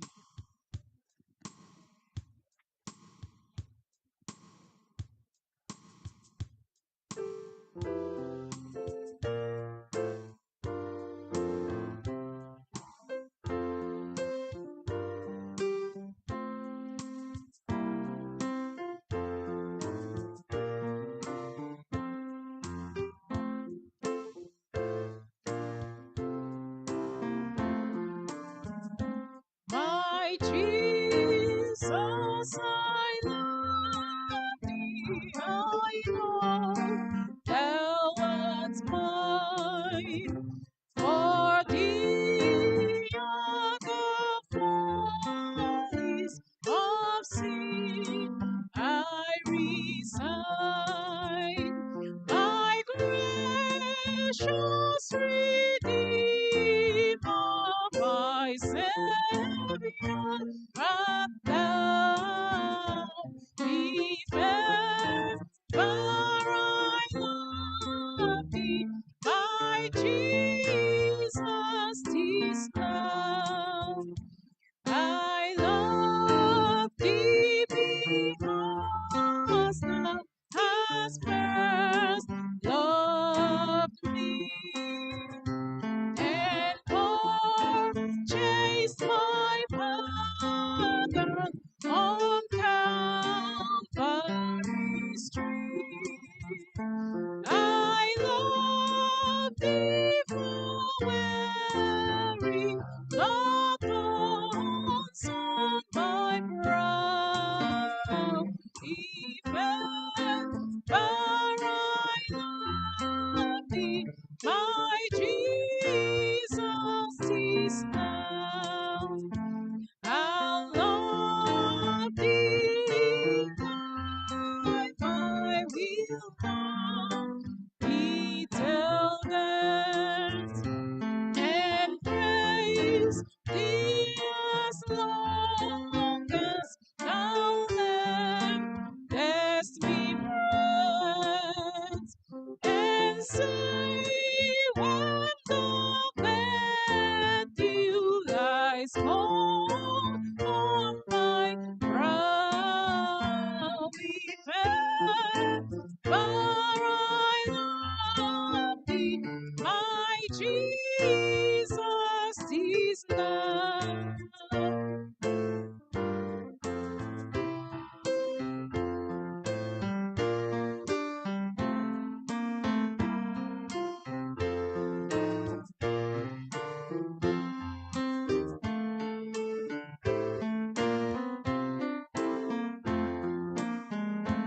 In mansions of glory and endless delight, I'll adore thee in heaven so bright. I'll sing with the glittering crown on my brow. If ever I love thee, my Jesus, 'tis now. Amen. Amen. We'll go say 39. 39.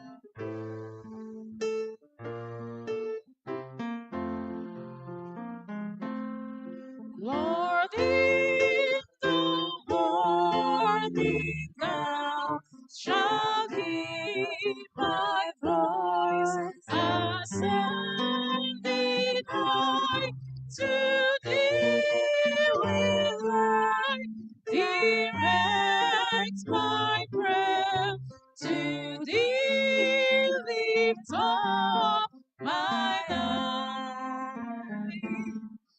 Up to the hills where Christ is gone to plead for all his saints, presenting there his Father's throne, our songs and our complaints. Oh, may thy spirit guide my feet in ways of righteousness. May every path of duty straight and plain before my face.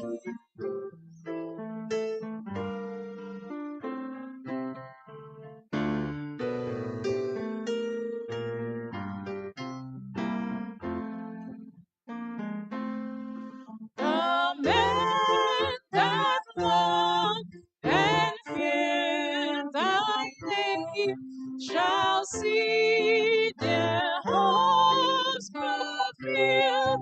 The mighty God will compass them with favor as a shield.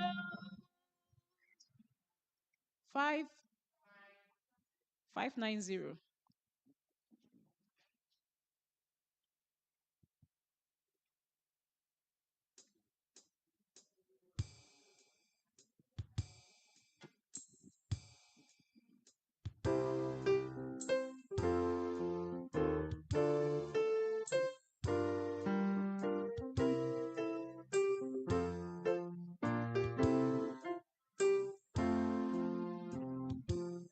When we walk with the Lord in the light of His word, what a glory He shines on our way.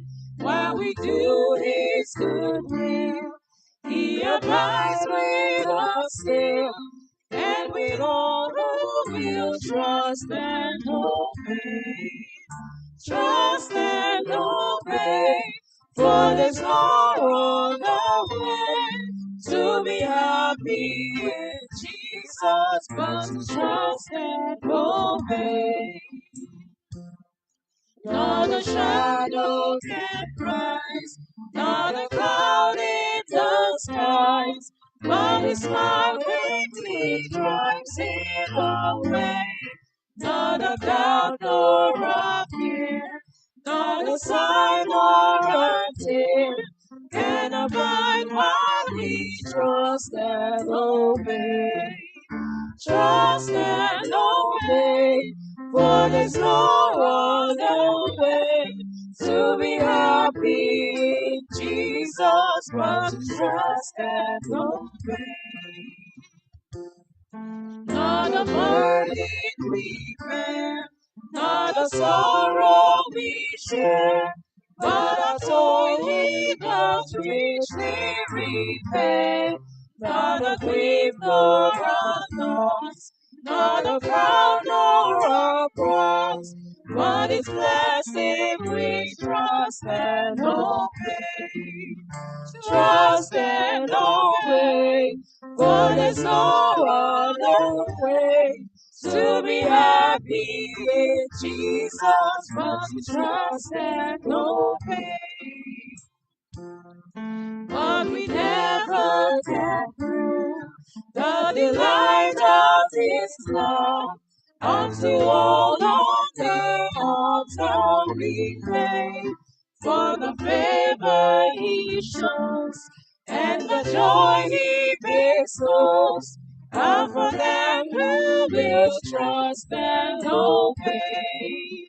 Trust and obey, for there's no other way to be happy in Jesus but to trust and obey.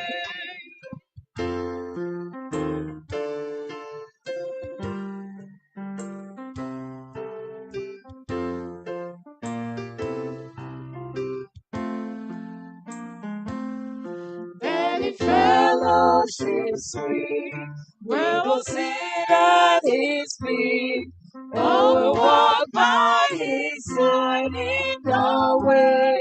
What he says we will do, where he says we will go. Never fear, only trust and obey.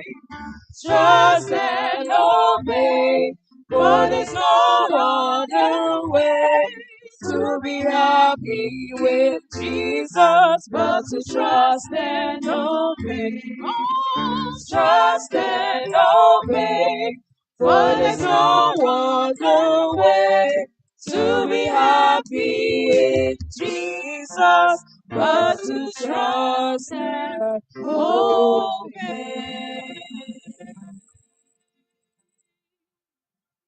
Amen. 322.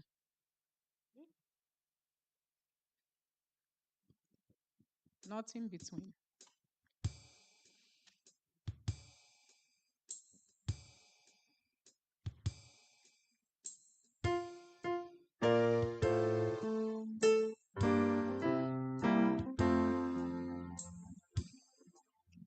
Not in between my soul and the Savior, not of this world, delusive dream. I have renounced all sinful pleasure. Jesus is mine, there's nothing between.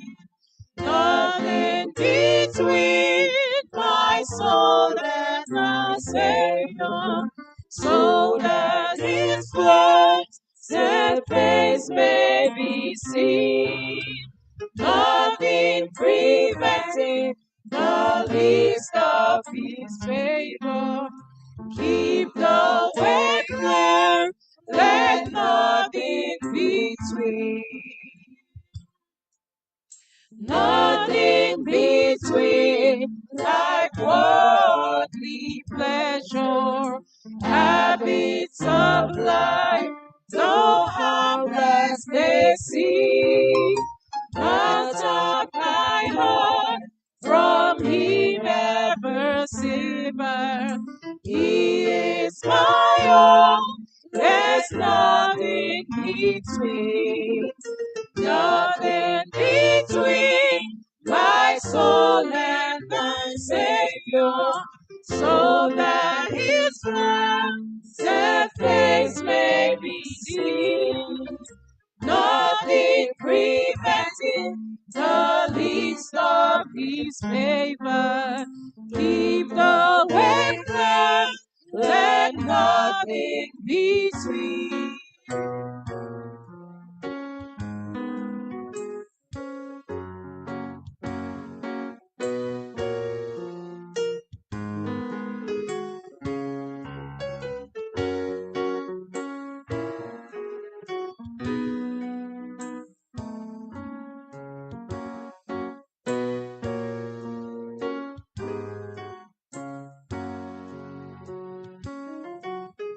Nothing between the many hard trials, though the whole world against me convey, watching with prayer and much self-denial, triumph at last with nothing between.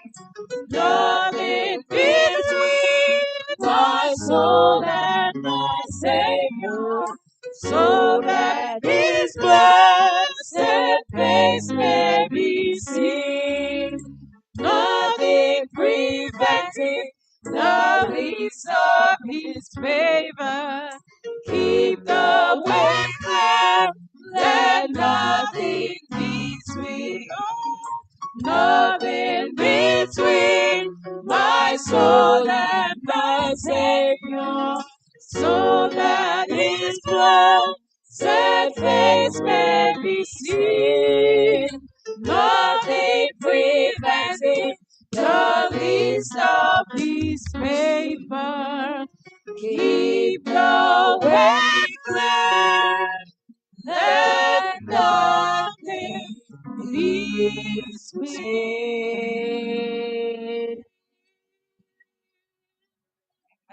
Amen. 3 knots. 3 knots. Let's go.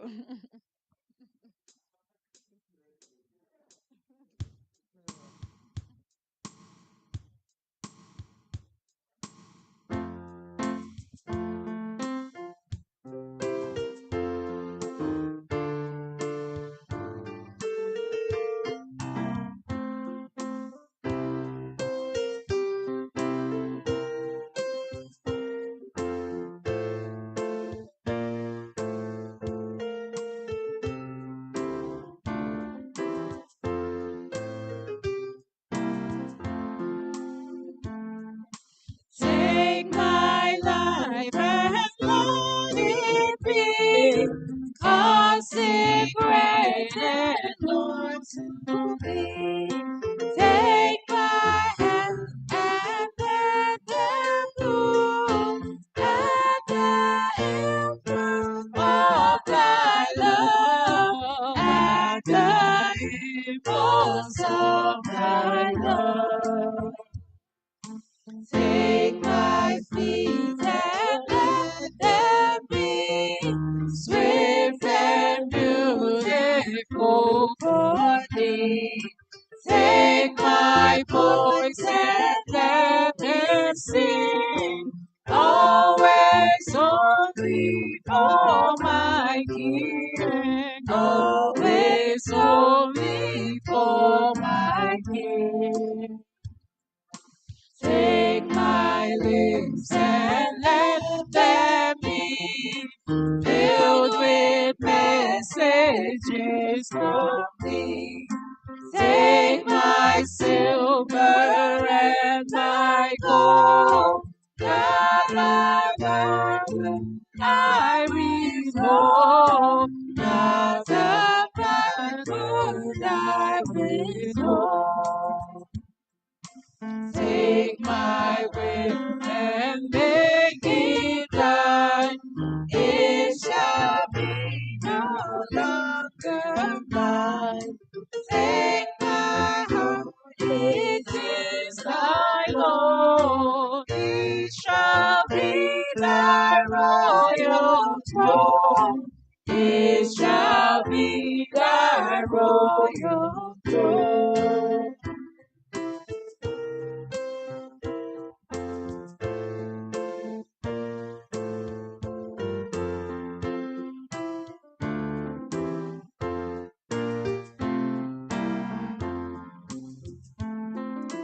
Take my love, my Lord, I pour at thy feet is treasure store. Take myself and I will be ever only all for thee, ever only all for thee. Amen. 400.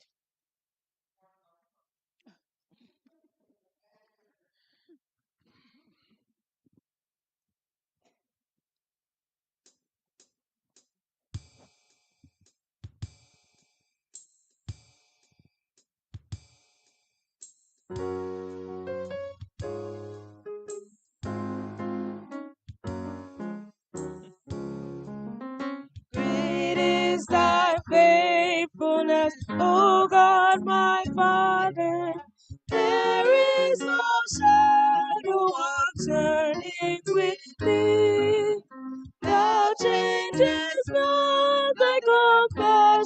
generations they fail not. As thou hast been, thou forever will be. Great is thy faithfulness, great is thy faithfulness. Morning by morning, new mercies I see. All I have needed, thy hands have provided. Great is thy faithfulness, Lord, unto me. Summer and winter and springtime and harvest, sun, moon, and stars in their courses above, join with all nature in manifold witness, while thy great faithfulness, mercy, and love.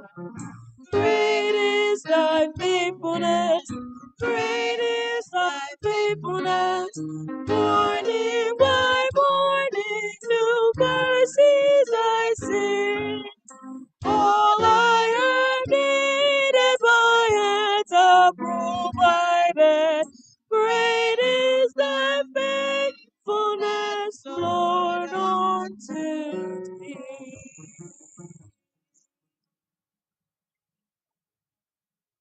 May we rise?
Amen. We may be seated.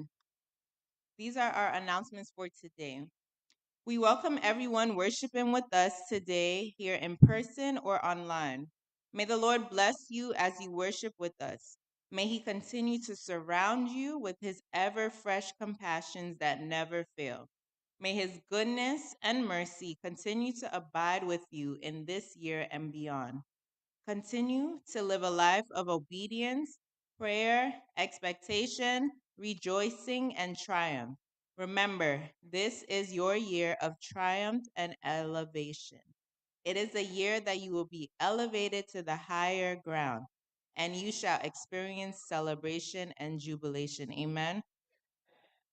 There will be men's ministry meeting tomorrow at 10 a.m. It will be hosted by Elder Aina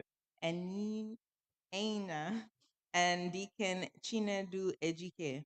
All men are requested to attend. Next week, Sabbath, after church, there will be women's visitation, visiting two sisters. After church next week, Sabbath. There will be church board meeting next Sabbath, August 1st at 7 p.m. immediately after Vesper service. All board members are requested to attend. Our graduation Sabbath is on August 15th. If you have a child or family member who graduated from kindergarten to university level, please contact Dr. and Mrs. Amarachi Oriaku and send her your pictures and commendation. Our community fun day will be on August 16th. This day is in honor of the graduates and our community members. Come, let's have fun together with our community members and our graduates. Invite your family members, friends, colleagues, and neighbors. We are putting together pictures for the church silver anniversary. If you have pictures of your baby dedication, birthdays, Thanksgivings, wedding, graduation, or other special occasions that have taken place since the church started, it could be pictures from Seaton Avenue, Shefflin, or here at Mount Vernon. They are precious, and please bring them and submit it to Akuna Akogu or Elder Ebere or any of the elders. We are also compiling a list of those to be invited to the church silver anniversary. If you know people that would like to be invited to the program, please kindly send those names to Elder Ebere, Sister Akuna, or any of their elders. Our church anniversary uniform is still available for purchase. It is $30 a piece. Please contact Elder Chigazurum Ebere.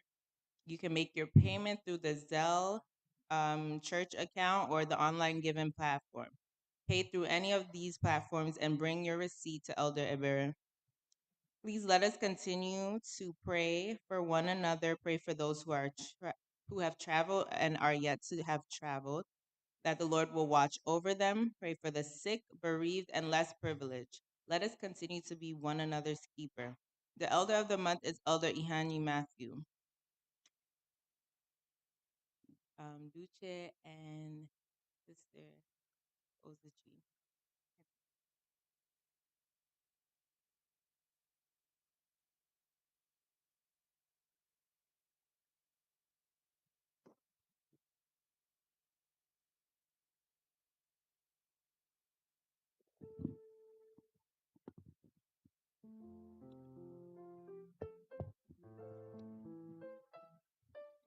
Happy Sabbath, church. Anyị fụtara ịtụ unu mma mma. Otu unu ji fụtala igwe na Sọnde gara aga ebe a na-anọnyere anyị. Kụọkwara anyị agha buri.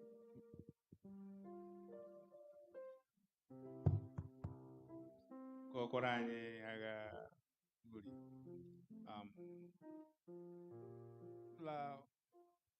My small village, Mobekwa, where I was born, the church was the center of the community. The church did everything. About the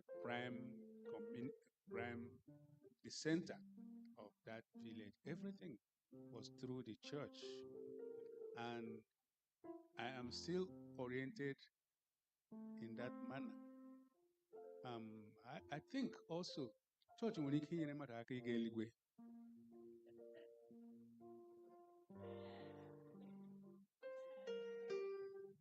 But the church has another fundamental function to unite the community. Mmadụ niile na-eme ihe kwesịrị ime. Hụ mmadụ hụ ibewele anya, na-emere ohe ma na onwe a ma na onwe nga. That is a prime function of the church. And if you did it last Sunday, and I thank you very, very much.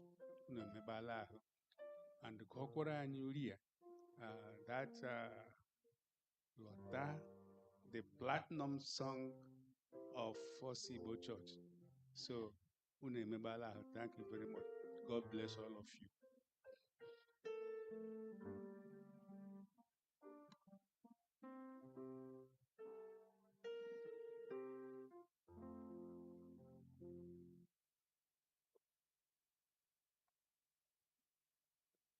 Happy Sabbath, church. Happy Sabbath, church. I welcome you all into our church. Those who are here, those who are online, those who had traveled to be here, we welcome you all into this sanctuary. And I pray that God will abide with each and every one of you in Jesus' name. Amen. May we rise for our affirmation of faith. Our affirmation of faith will be taken from Revelation 14, verses 6 to 7. And it reads, "Then I saw another angel flying in the midair, and he had the everlasting gospel to proclaim to those who live on the earth, to every nation, tribe, language, and people. He said in a loud voice, 'Fear God and give glory to him, because the hour of his judgment has come. Worship him who made the heavens and the earth and the seas and the springs of waters.'" Our call to worship will be taken from Psalms 33, verses 20 to 22. And it reads, "We wait in hope for the Lord. He is our help and our shield. In him our hearts rejoice, for we trust in his holy name. May your unfailing love be with us, Lord, even as we put our hope in you." May the Lord bless his reading in Jesus' name.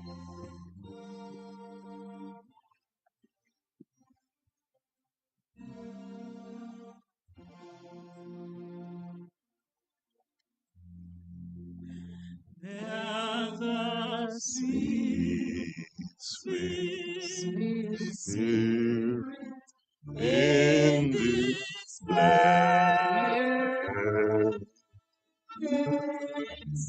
and I know that is the spirit of the Lord.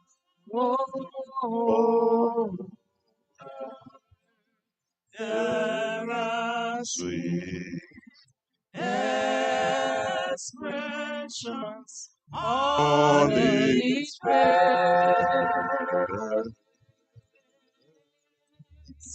and I know they feel the presence of the Lord.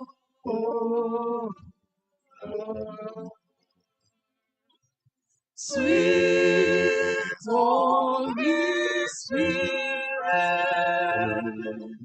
sweet heavenly Lord, stay right here with us, filling us with your love. And for these blessings, we lift our hearts in praise. Without a doubt, we know that we have been revived when we shall live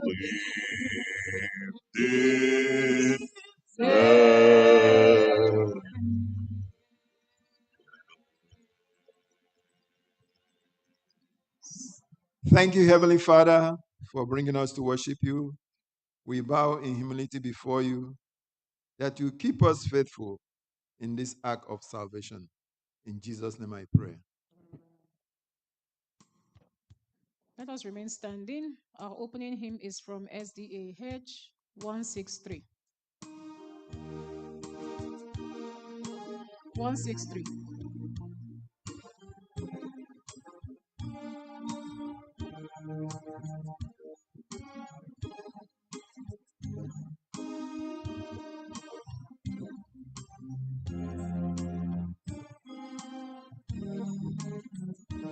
Alas, indeed, my Savior lived, and did my sovereign die. Would he devote that sacred head for sinners such as I? At the cross, where I first saw the light, then the body of my heart rolled away.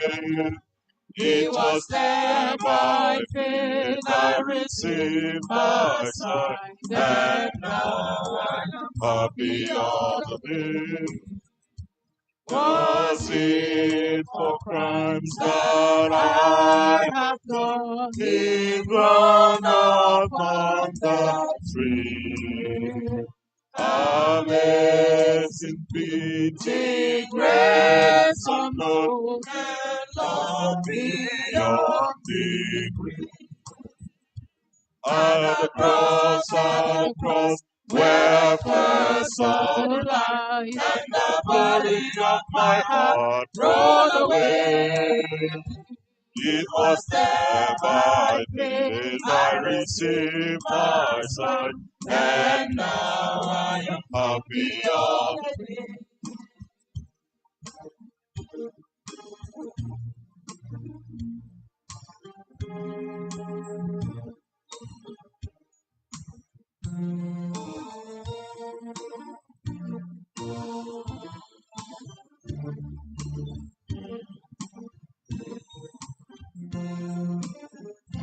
The drops of grief can never repay the depth of love I owe. Dear Lord, I give myself to thee, it's all that I can do. At the cross, where I first saw the light, and the body of my heart rolled away. It was there by faith I received my sight, and now I am happy all the day. At the cross, where I first saw the light, and the body of my heart rolled away. It was there by faith I received my sight, and now I am happy all the day.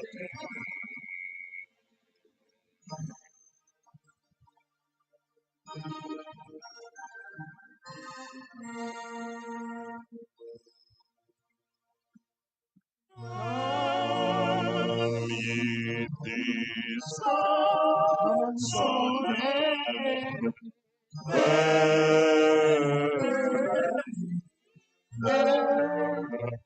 winds come to the mercy seat. Heaven clearly, here bring your wounded heart, here send your hand, where us no sorrow.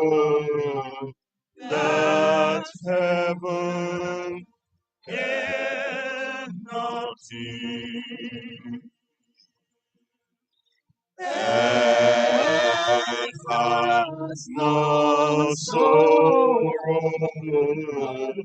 that heaven cannot heal.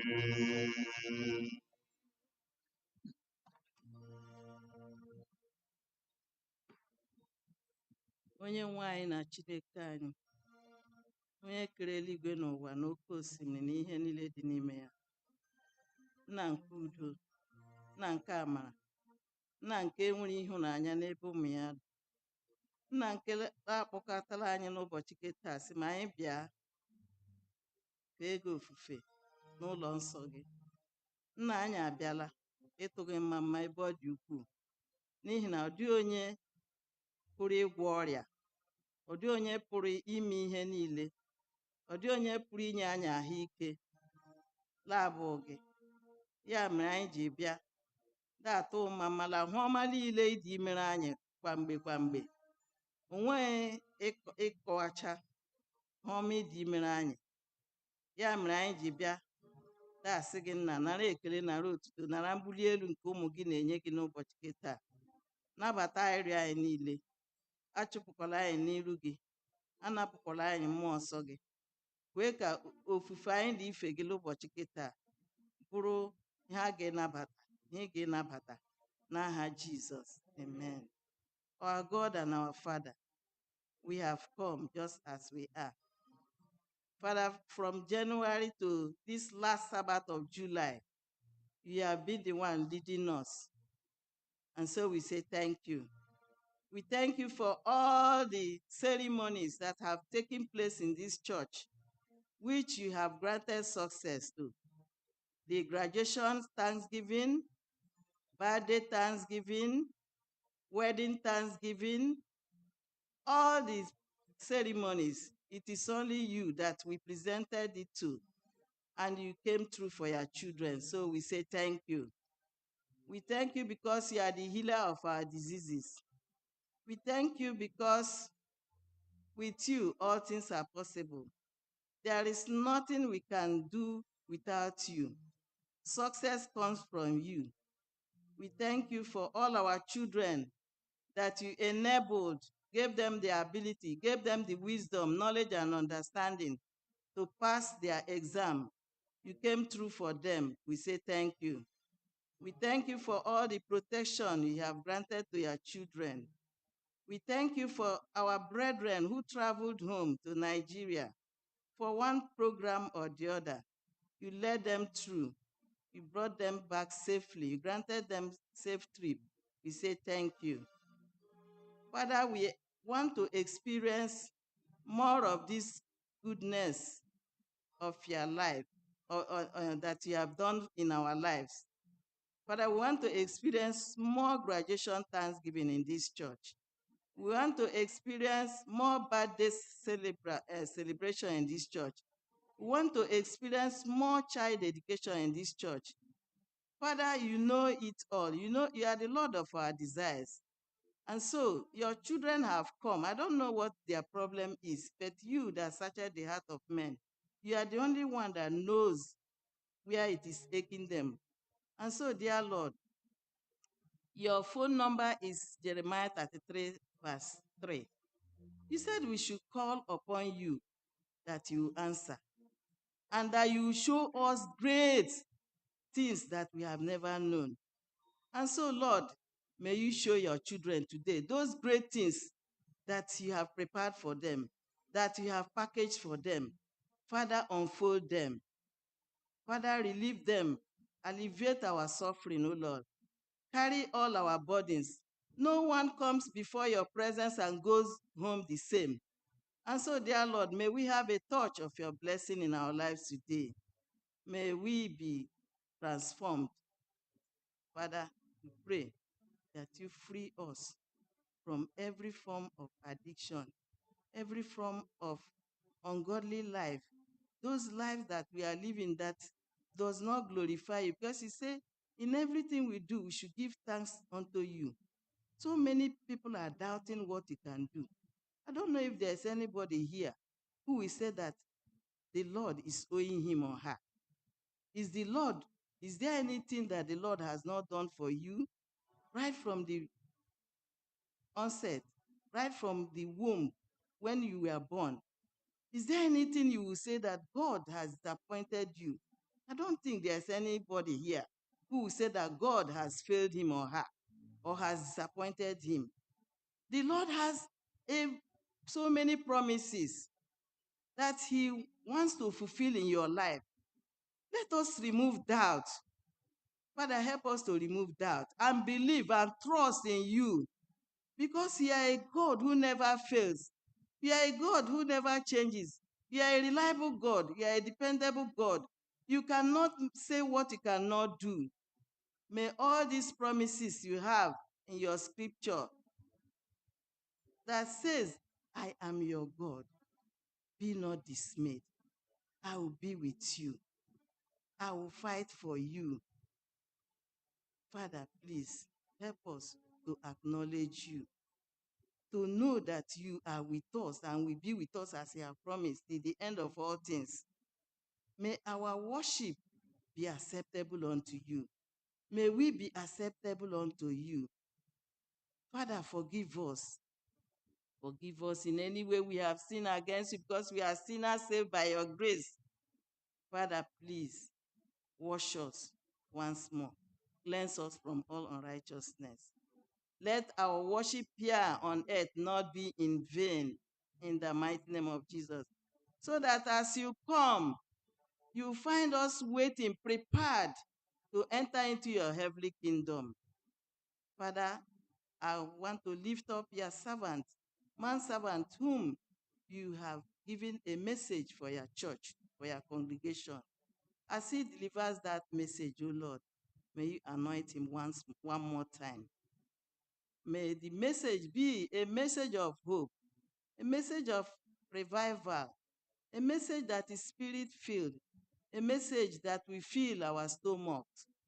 Because he said, man shall not live by bread alone, but by the word that proceeds out of the mouth of the Lord.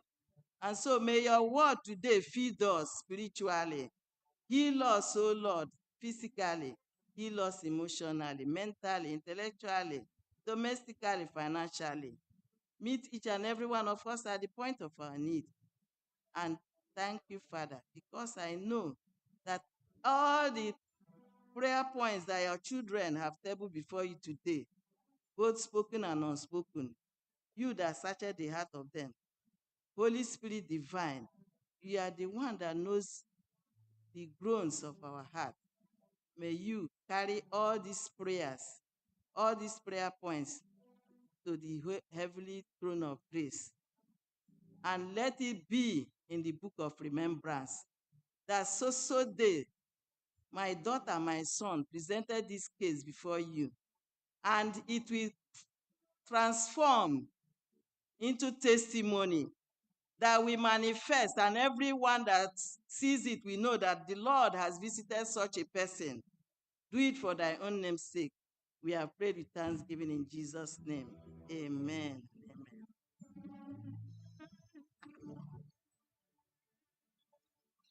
Give the praise, O Lord. Give the praise, O Lord. Incline thy ears to us and grant us thy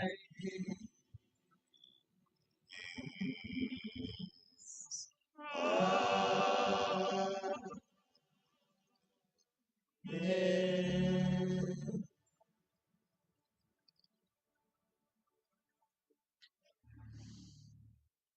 Jesus loves the little children, all the children of the world.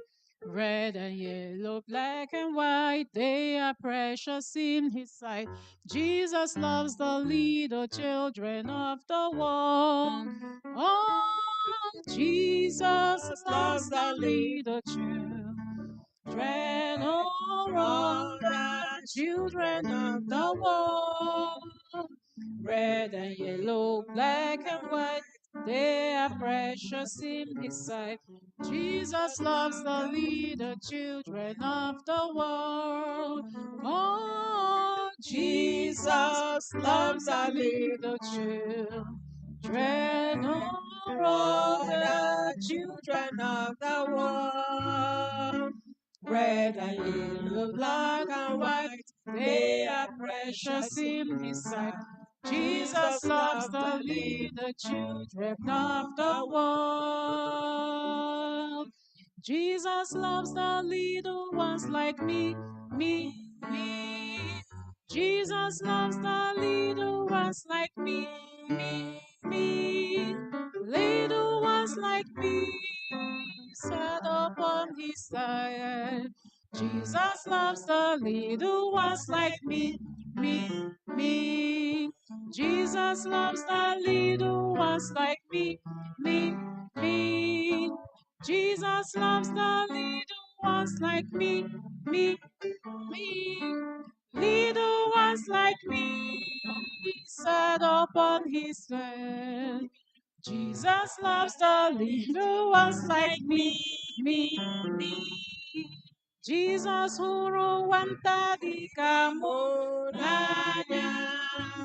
Jesus huru wanta di kamu nanya.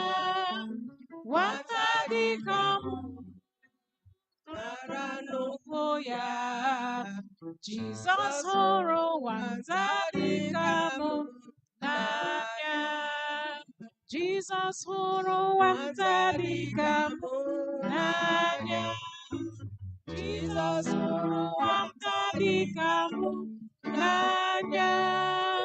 Wanta di kamu ya. Jesus huru wanta di kamu nanya. Amen. Amen.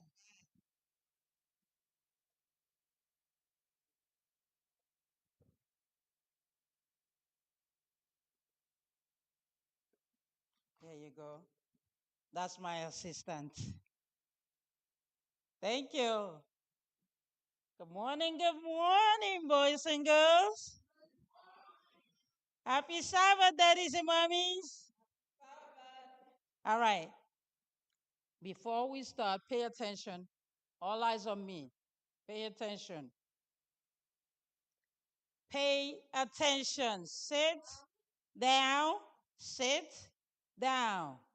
You're not in communication department. There's no reason to be touching that. You want a job?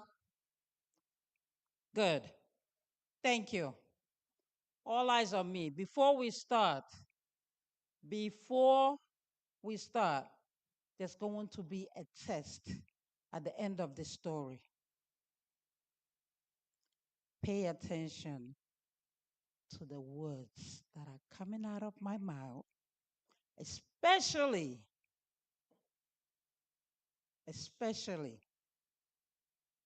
it. That's all I'm going to say. Let me see who's going to pay attention. So, a lot of the times I tell stories of things that you can learn, that you can hold on to. But today, if your mouth moves, you're going to finish telling this story. Are you listening to me? Yes? Good.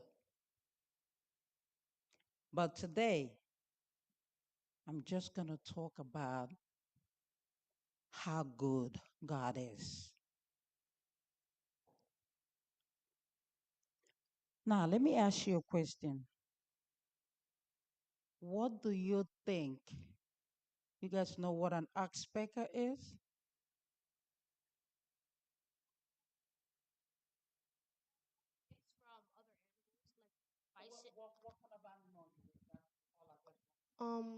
An oxpecker is a type of bird. What favor can an oxpecker do for a tiger? What do you think? What about a mongoose?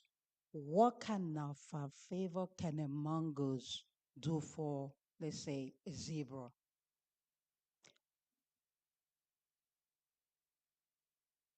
Put your hands down. Now, you know the school of fishes in the sea? What kind of favors can they possibly do for a buffalo? God is good. God is good. Yes, God is good. Now, he said the main thing that I'm going to say. You look at a tiger and you're looking at a bird. A tiger and a bird. An elephant and a mongoose. Fishes and a buffalo. God is good. What can they possibly do for those big animals? Guess what? Like Ugonna said, all these big animals, they have ticks, parasites that holds onto their skin and will not let go. And these parasites, they hang on and they suck blood from all these big animals. But guess what? You see how God created you with hands? When you have an itch, what happens? You scratch it. But these animals, what happens? They do have their hands and feet, but that's holding them on the ground, right? How are they gonna take off these ticks and parasites, sucking blood out of them? How? What do you think? How? The oxpecker eats the ticks and parasites. Thank you.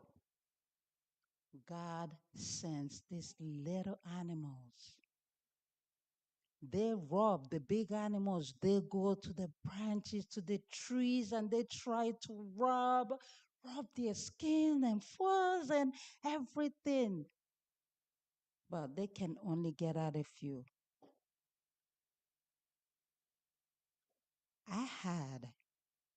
For some reason, I got this obsession now. I'm studying these animals. I looked at this buffalo. He kept trying and trying to take these parasites off. He couldn't. He just ran straight to the water. And guess what happened? Oh, the fishes. Pluck, pluck, pluck, pluck. Before you know it, his body was free of parasites. God is good. God is so good.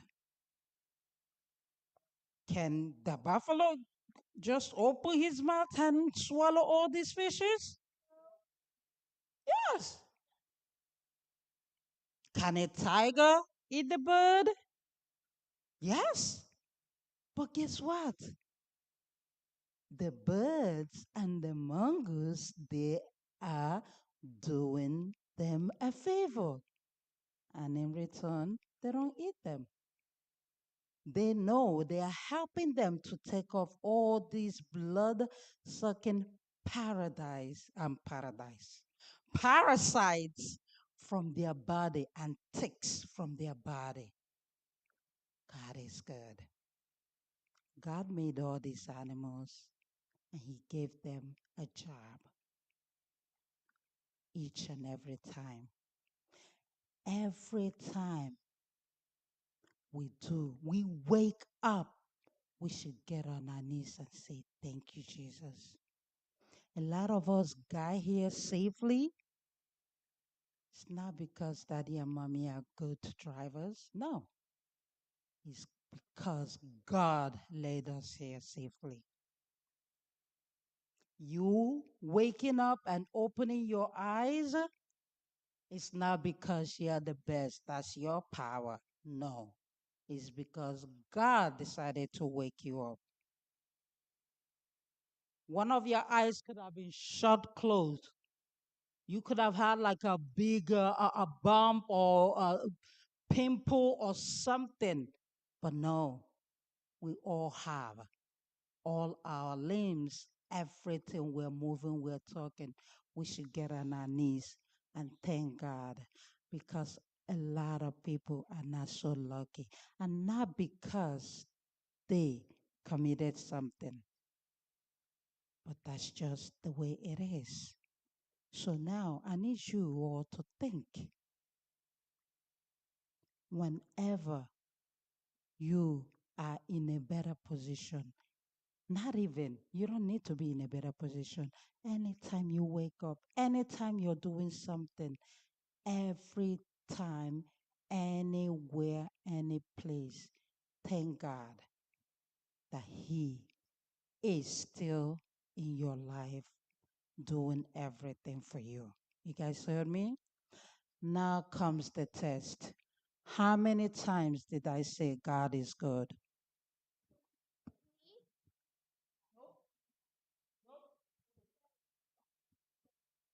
Anybody else has another number? Oh, wow.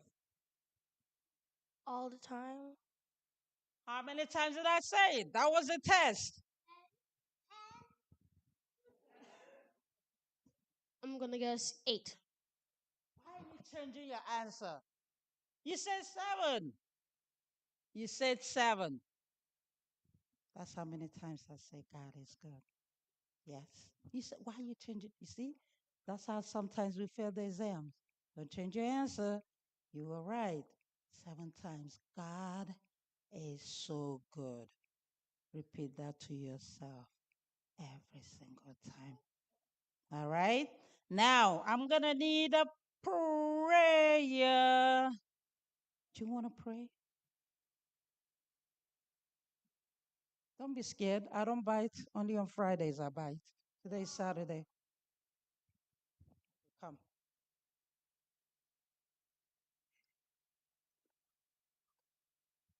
All right. Are you ready?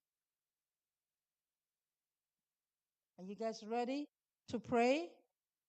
And what happens when we're praying? There you go. Close your eyes. All right, go.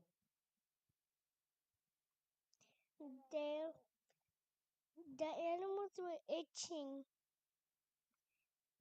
Pray. The Heavenly Father, thank you for this day. The animals were itching, catching, and God is good. Amen. Amen. Pray. Dear Heavenly Father, thank you for mommy, daddy, auntie. The animals are gonna be in the zoo are as if it's gonna be hot. Yes. In Jesus' name. Amen. Amen. Dear Heavenly Father, I thank you for this wonderful day that you've given us. I thank you for letting us here today. Oh Lord, I thank you for the way of life.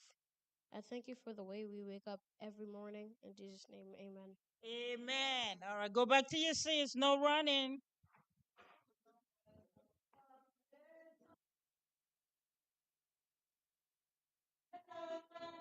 Children of the better land. Oh, yes. Oh, yes. Oh, yes. Oh, yes. Oh, yes.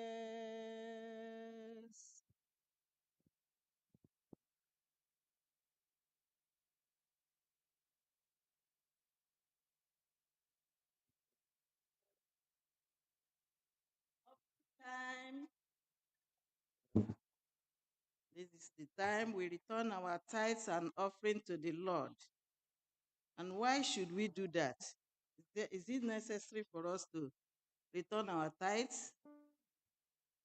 The Lord says in Malachi chapter 3, verse 11, that is the reason why we return our tithes and offering. It says, and I will rebuke the devourer for your sakes. If the Lord has been good to you, he has done so much for you, then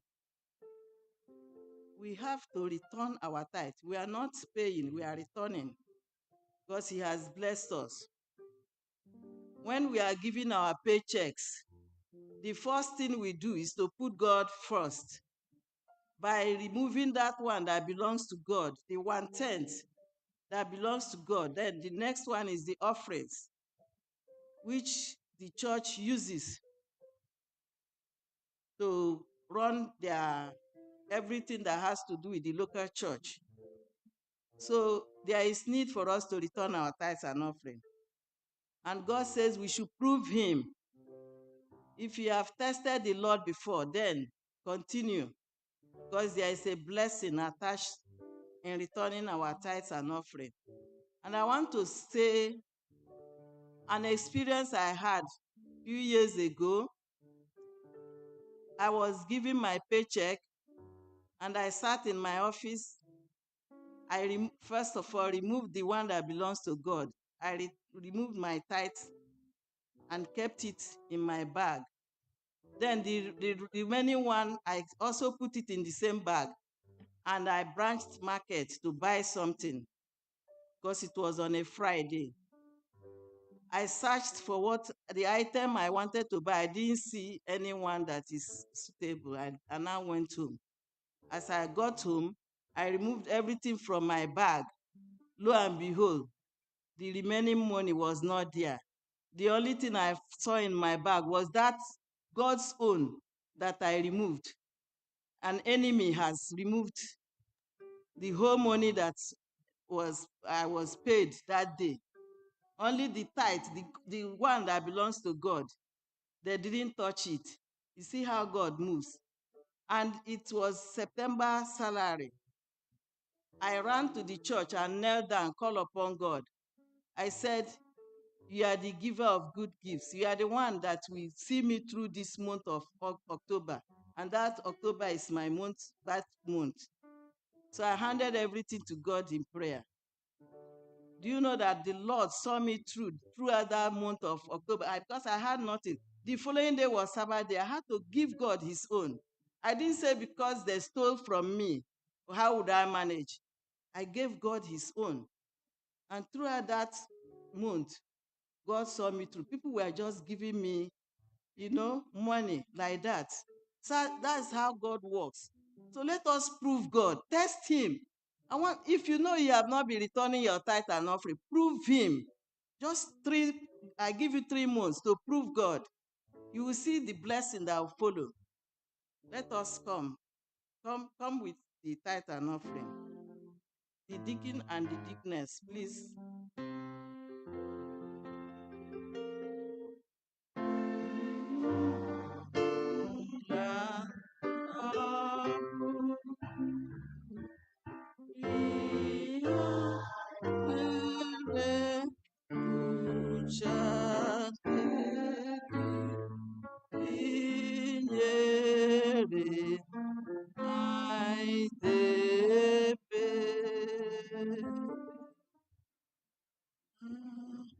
A sister is thanking the Lord for the program she had that came successfully.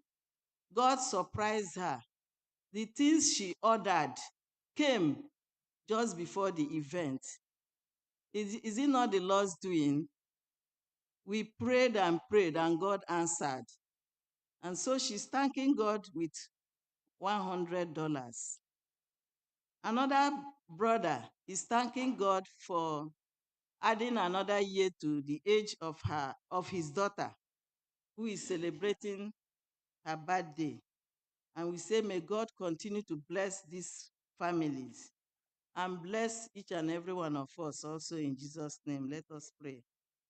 our God and our Father, the giver of good gifts, thou who has promised us that if we return our tithes and offering, that you are going to rebuke the devourer. Father, may you do your own part. May you fulfill your promise and bless each and every one of us who have returned faithfully. For those who don't have, there are people who are longing to give, but they don't have. We pray that you provide gainful job opportunities for them. Prosper the works of our hand, O Lord God, my Father. And Lord, those who have and don't know how to give, Father, I pray that you plant in them the spirit of giving, that when they return, they will prove you. They will see your blessing. They will see your blessing in their lives, and they will give more. Father, bless this tithe and offering, and may it be judiciously used in your vineyard. We pray with thanksgiving in Jesus' name. Amen.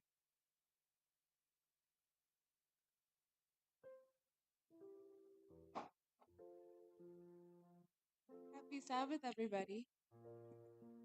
May we remain standing for scripture reading, taken from John 10, verse 9.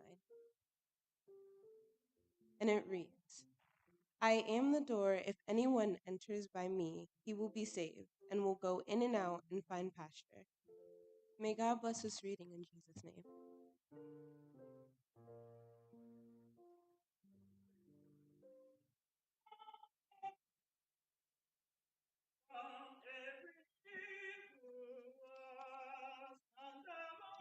And the Lord shall be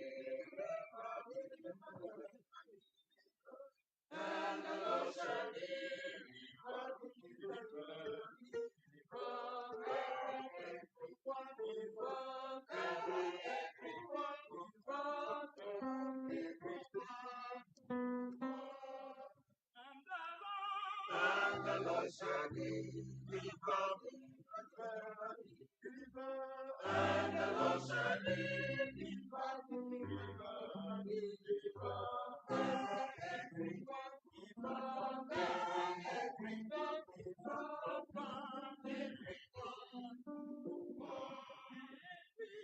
and will preserve you unto his heaven kingdom. To him be the glory forever and ever. And will preserve me unto his heaven kingdom. To him be the glory forever and ever.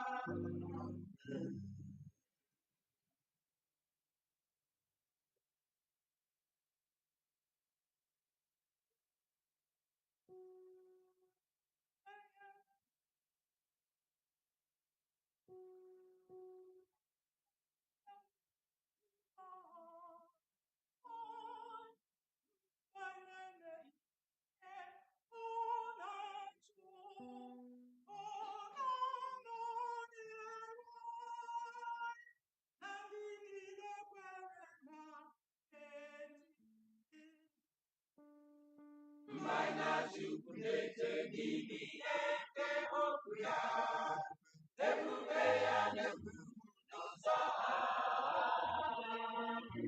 mmanya mere ọ na-achọ, ọ na-anọnye ha, ka ndị niile kwere ma gee ntị. Mmanya chukwunete gini eke okuya, ebube ya n'ụzọ mmanya ọ na-achọ, ọ na-anọnye ha, na ndị niile kwere ma gee ntị. Were gee ntị, were gee ntị.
Amen.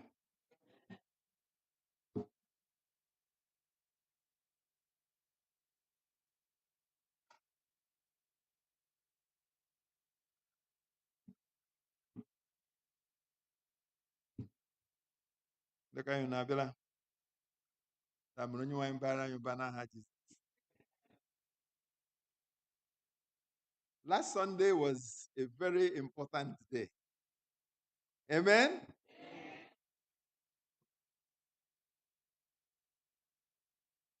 In fact, I came late to the program Sister Ozzy had because of what? I was watching the World Cup.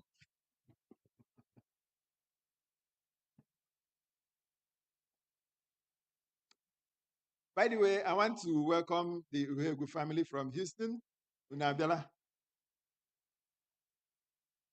I was watching the World Cup.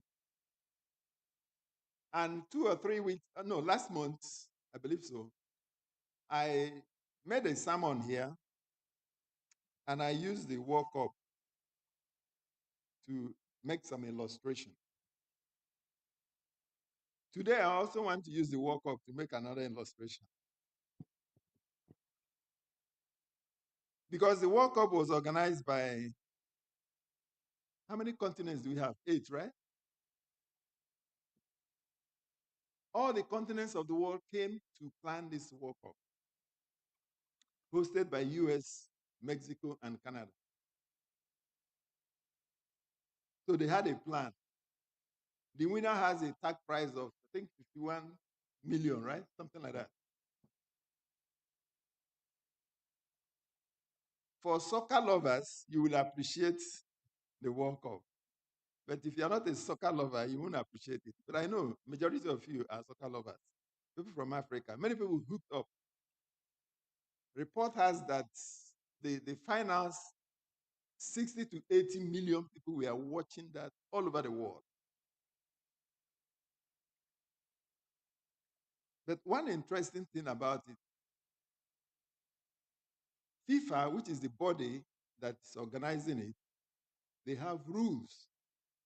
Though they keep manipulating the rules, changing them, but we could see clearly in this World Cup that there was manipulation, high level of manipulation.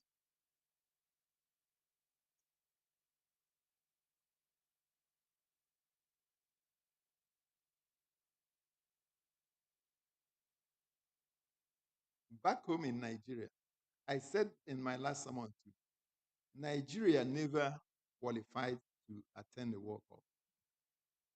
A very sad event. They really missed a lot. But do you know something important that came out recently? Nigerian government started budget for the World Cup. You didn't understand me. They put in an expenditure for the World Cup in their budget, approved and signed by the assembly.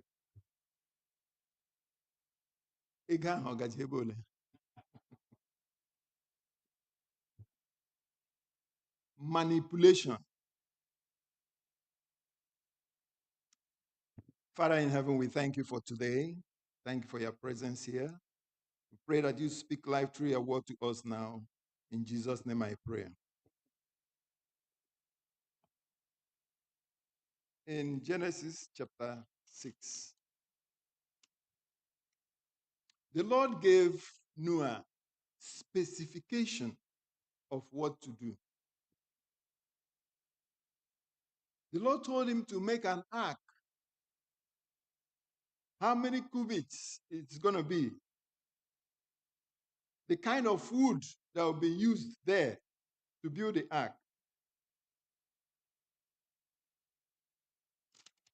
In the 6th verse, Genesis 6 verse 22, says, Then Noah did according to all that God commanded him. He did it. Noah did not use, he didn't use a fake wood to build the ark. He used it according to the specification. There was no manipulation. And the Lord told him, put 7 animals clean to go in. Get 2 unclean to go in. He did it according to the specification. Noah, a man, did that. And he was saved himself and his family.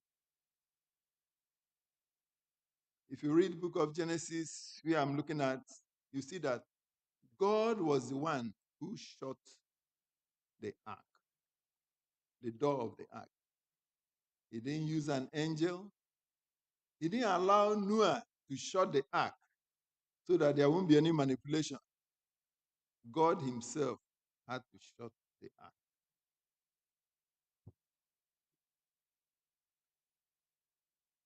The story of Noah is not merely an ancient history. It is God's final warning to a world living just before the return of Jesus. One of the remarkable things in the Bible is when you hear that animals obeyed God's voice, while the people who were created in God's own image rejected God's voice. Animals entered into the ark, the elephants, the lion, the birds, the sheep, the camel. They responded to God's voice and they entered. For 120 years, Noah faithfully preached God's message. He pleaded, warned, and invited people, but they laughed and mocked him. They continued eating, drinking, marrying, building, pursuing all earthly pleasures. They ignored the approaching judgment. The flood did not come because God failed to warn them. It came because the people refused to listen to him. I told you about the World Cup. Everybody gathered. A very spectacular event to witness that. Imagine what will happen when Christ will come. You prepare for the World Cup every 4 years. You prepare for it. I had comments from people who prepare for it. They were interviewing them. They said, yes, I don't regret the amount of money I spent. These are people who traveled all the countries and came in here. I don't regret it. They were saying it. Why? They said they prepared for it. For 4 years. Right now, another 4 years, they are now putting money aside for the World Cup. The final, people paid up to $7,000 to watch, just to go there and watch that final for 2 hours. How are we preparing for the soon return of Jesus? Are you putting something aside in plan for it? Is it going to cost you $7,000? How much are you going to pay for that? God is calling us now a preparation. Noah did his own for 120 years. How many years are we in preparation for the soon return of the Master? Or are we waiting for a manipulation? Like Nigeria tried every means to see how they can come, how it could be manipulated, but it didn't work out. And they lost out. Jesus said the last days will be the same. Christ compared Noah's generation to ours in Matthew 24:37. As the days of Noah were, so shall also the coming of the Son of Man be. Today, the world is filled with violence, immorality, as we studied in the lesson this morning, unbelief, materialism, pride, mockery of God's word. Jesus still calls people to repentance before the final judgment. God desires that none should perish. The flood was not God's own desire. God's desire was for salvation to be extended to everybody. You read in 2 Peter 3, verse 9. Every invitation is an expression of God's love. Every warning is an act of God's mercy. Every delay is judgment. Every delay in judgment is an opportunity for someone to be saved. There is only one act of safety.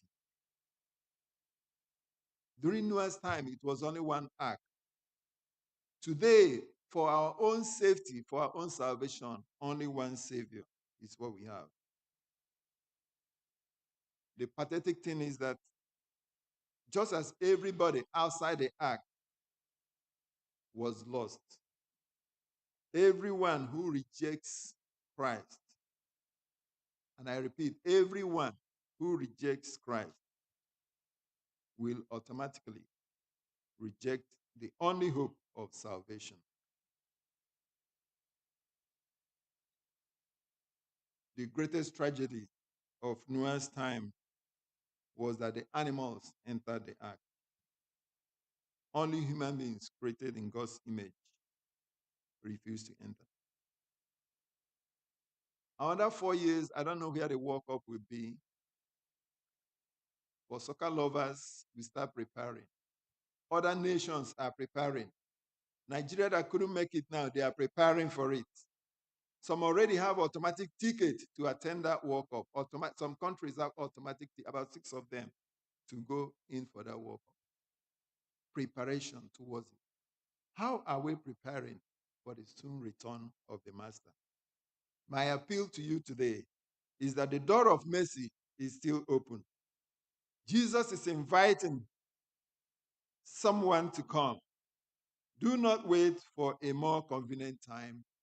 Do not let the cares of the world keep you outside the ark of salvation. One day, a voice will sound, "Behold, I stand at the door and knock.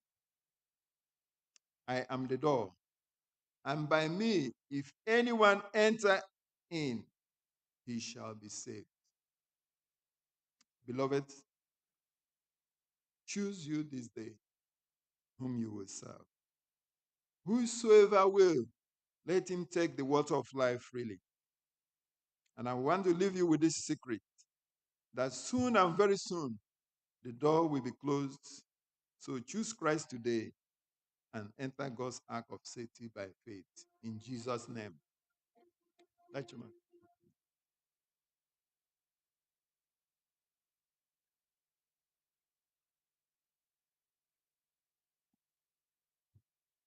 Just to water down the sermon, I don't have voice to sing, but the lyrics is an invitation to every one of us. He, the blessed Savior, calling the oppressed, O ye heavy laden, come to me and rest. Come no longer tarry, I your load will bear. Bring me every burden, bring me every care. Are you disappointed, wandering here and there, dragging chains of doubt and loaded down with care? Do unholy feelings struggle in your breast? Bring your case to Jesus, he will give you rest. Come, oh, come unto me. I will give you rest. Take my yoke upon you. Hear me and be blessed. Ah, ya meek and lowly. Come and trust my might. Come, oh, come, my yoke is easy, and my bed is light, my burden's light. Stumbling on the mountain, dark with sin and shame, stumbling toward the pit of hell's consuming flame. by the powers of sin, deluded and oppressed. He that tender shepherd, come to me and rest. Come, come, come unto me. I will give you rest. Take my yoke upon you. Hear me and be blessed. Ah, Yamika Lodi. Come and trust my might. Come, oh, come, my yoke is easy, and my bed is light. Have you by temptation often conquered been? Has a sense of weakness brought distress within? Christ will sanctify you if you claim his breast. In the Holy Spirit, he will give you rest. Come, oh, come unto me, thus says the Lord. I will give you rest. Take my yoke upon you. Me and be blessed. I am meek and lowly. I am meek and lowly. Come and trust my might. Come, oh, come, my yoke is easy, and my body's life. You know, it's join me the last chorus. Come, oh, come unto me. I will give you rest. Take my yoke upon you. Me and be blessed. Ah, Yamika Lodi. Come and trust my might. Come, oh, come, my yoke is easy, and my bed is light, my bed is light.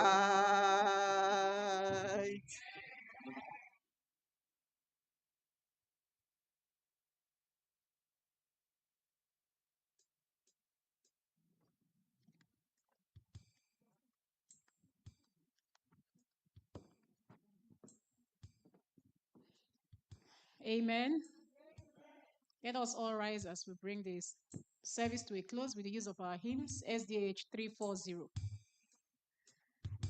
340.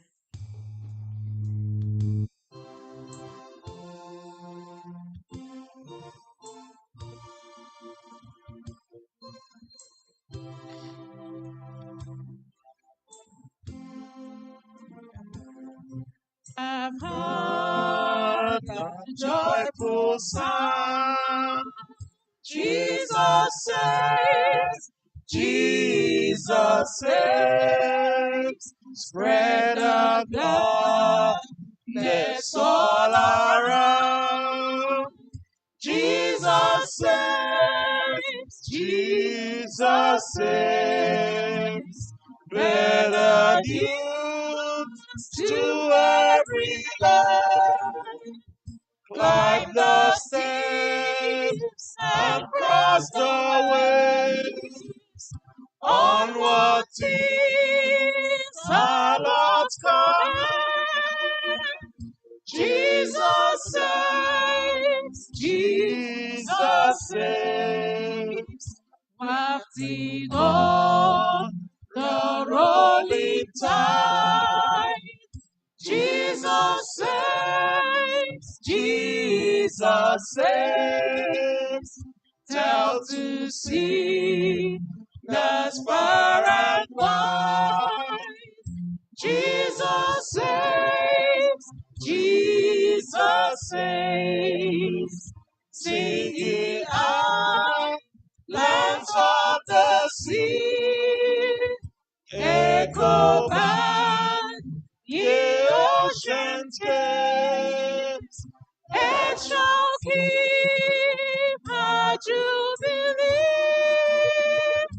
Jesus saves, Jesus saves.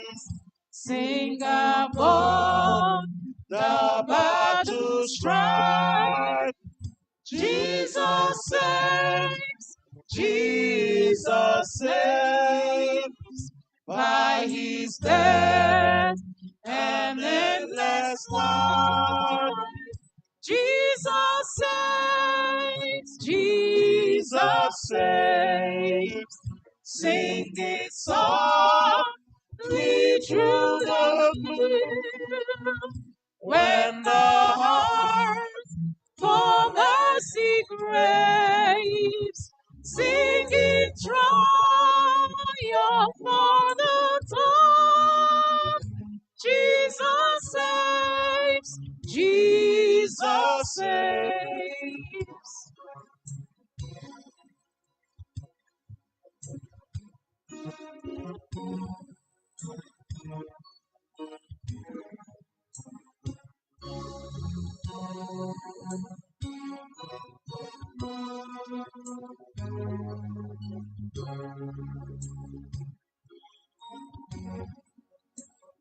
Give the winds a mighty voice.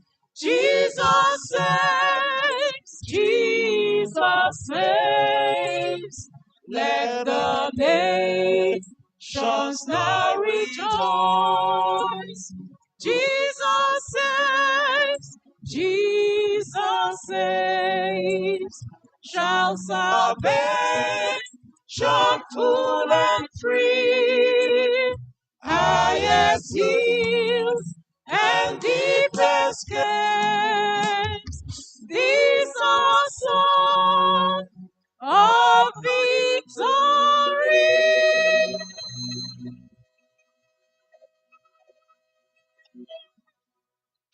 Jesus saves, Jesus saves.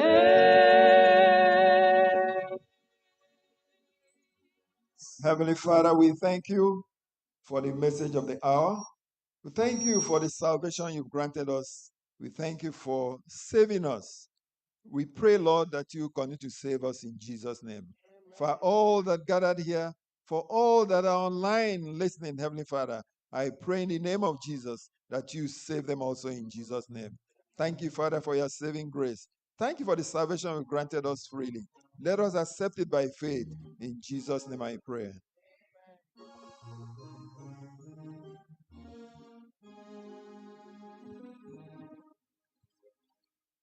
We have this hope that burns within our hearts, hope in the coming of the Lord.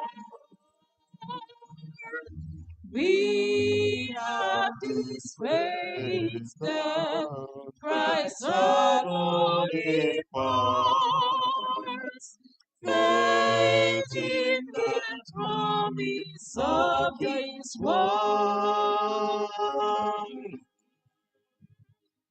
We believe the time is here when the nations far and near shall awake and shout and sing, Hallelujah, Christ is King.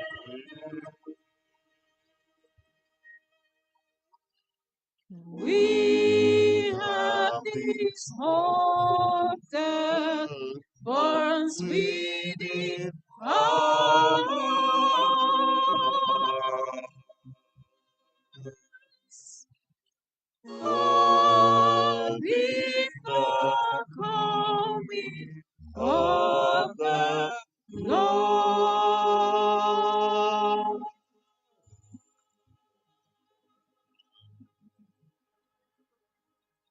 Let's be seated.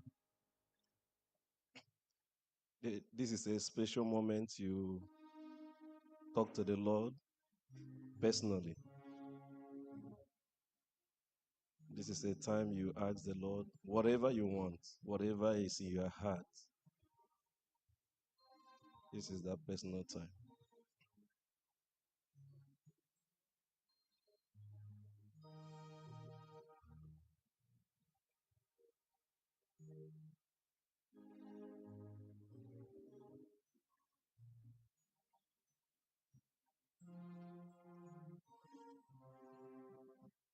Let's begin to round up our prayers.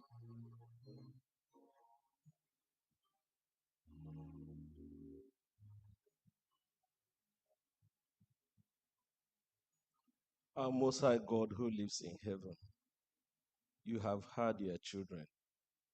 Thank you, O God, for the message of the hour. Thank you, O God, that even in the course of we trying to prepare ourselves for your coming, that you will always be by us, that you will help prepare us.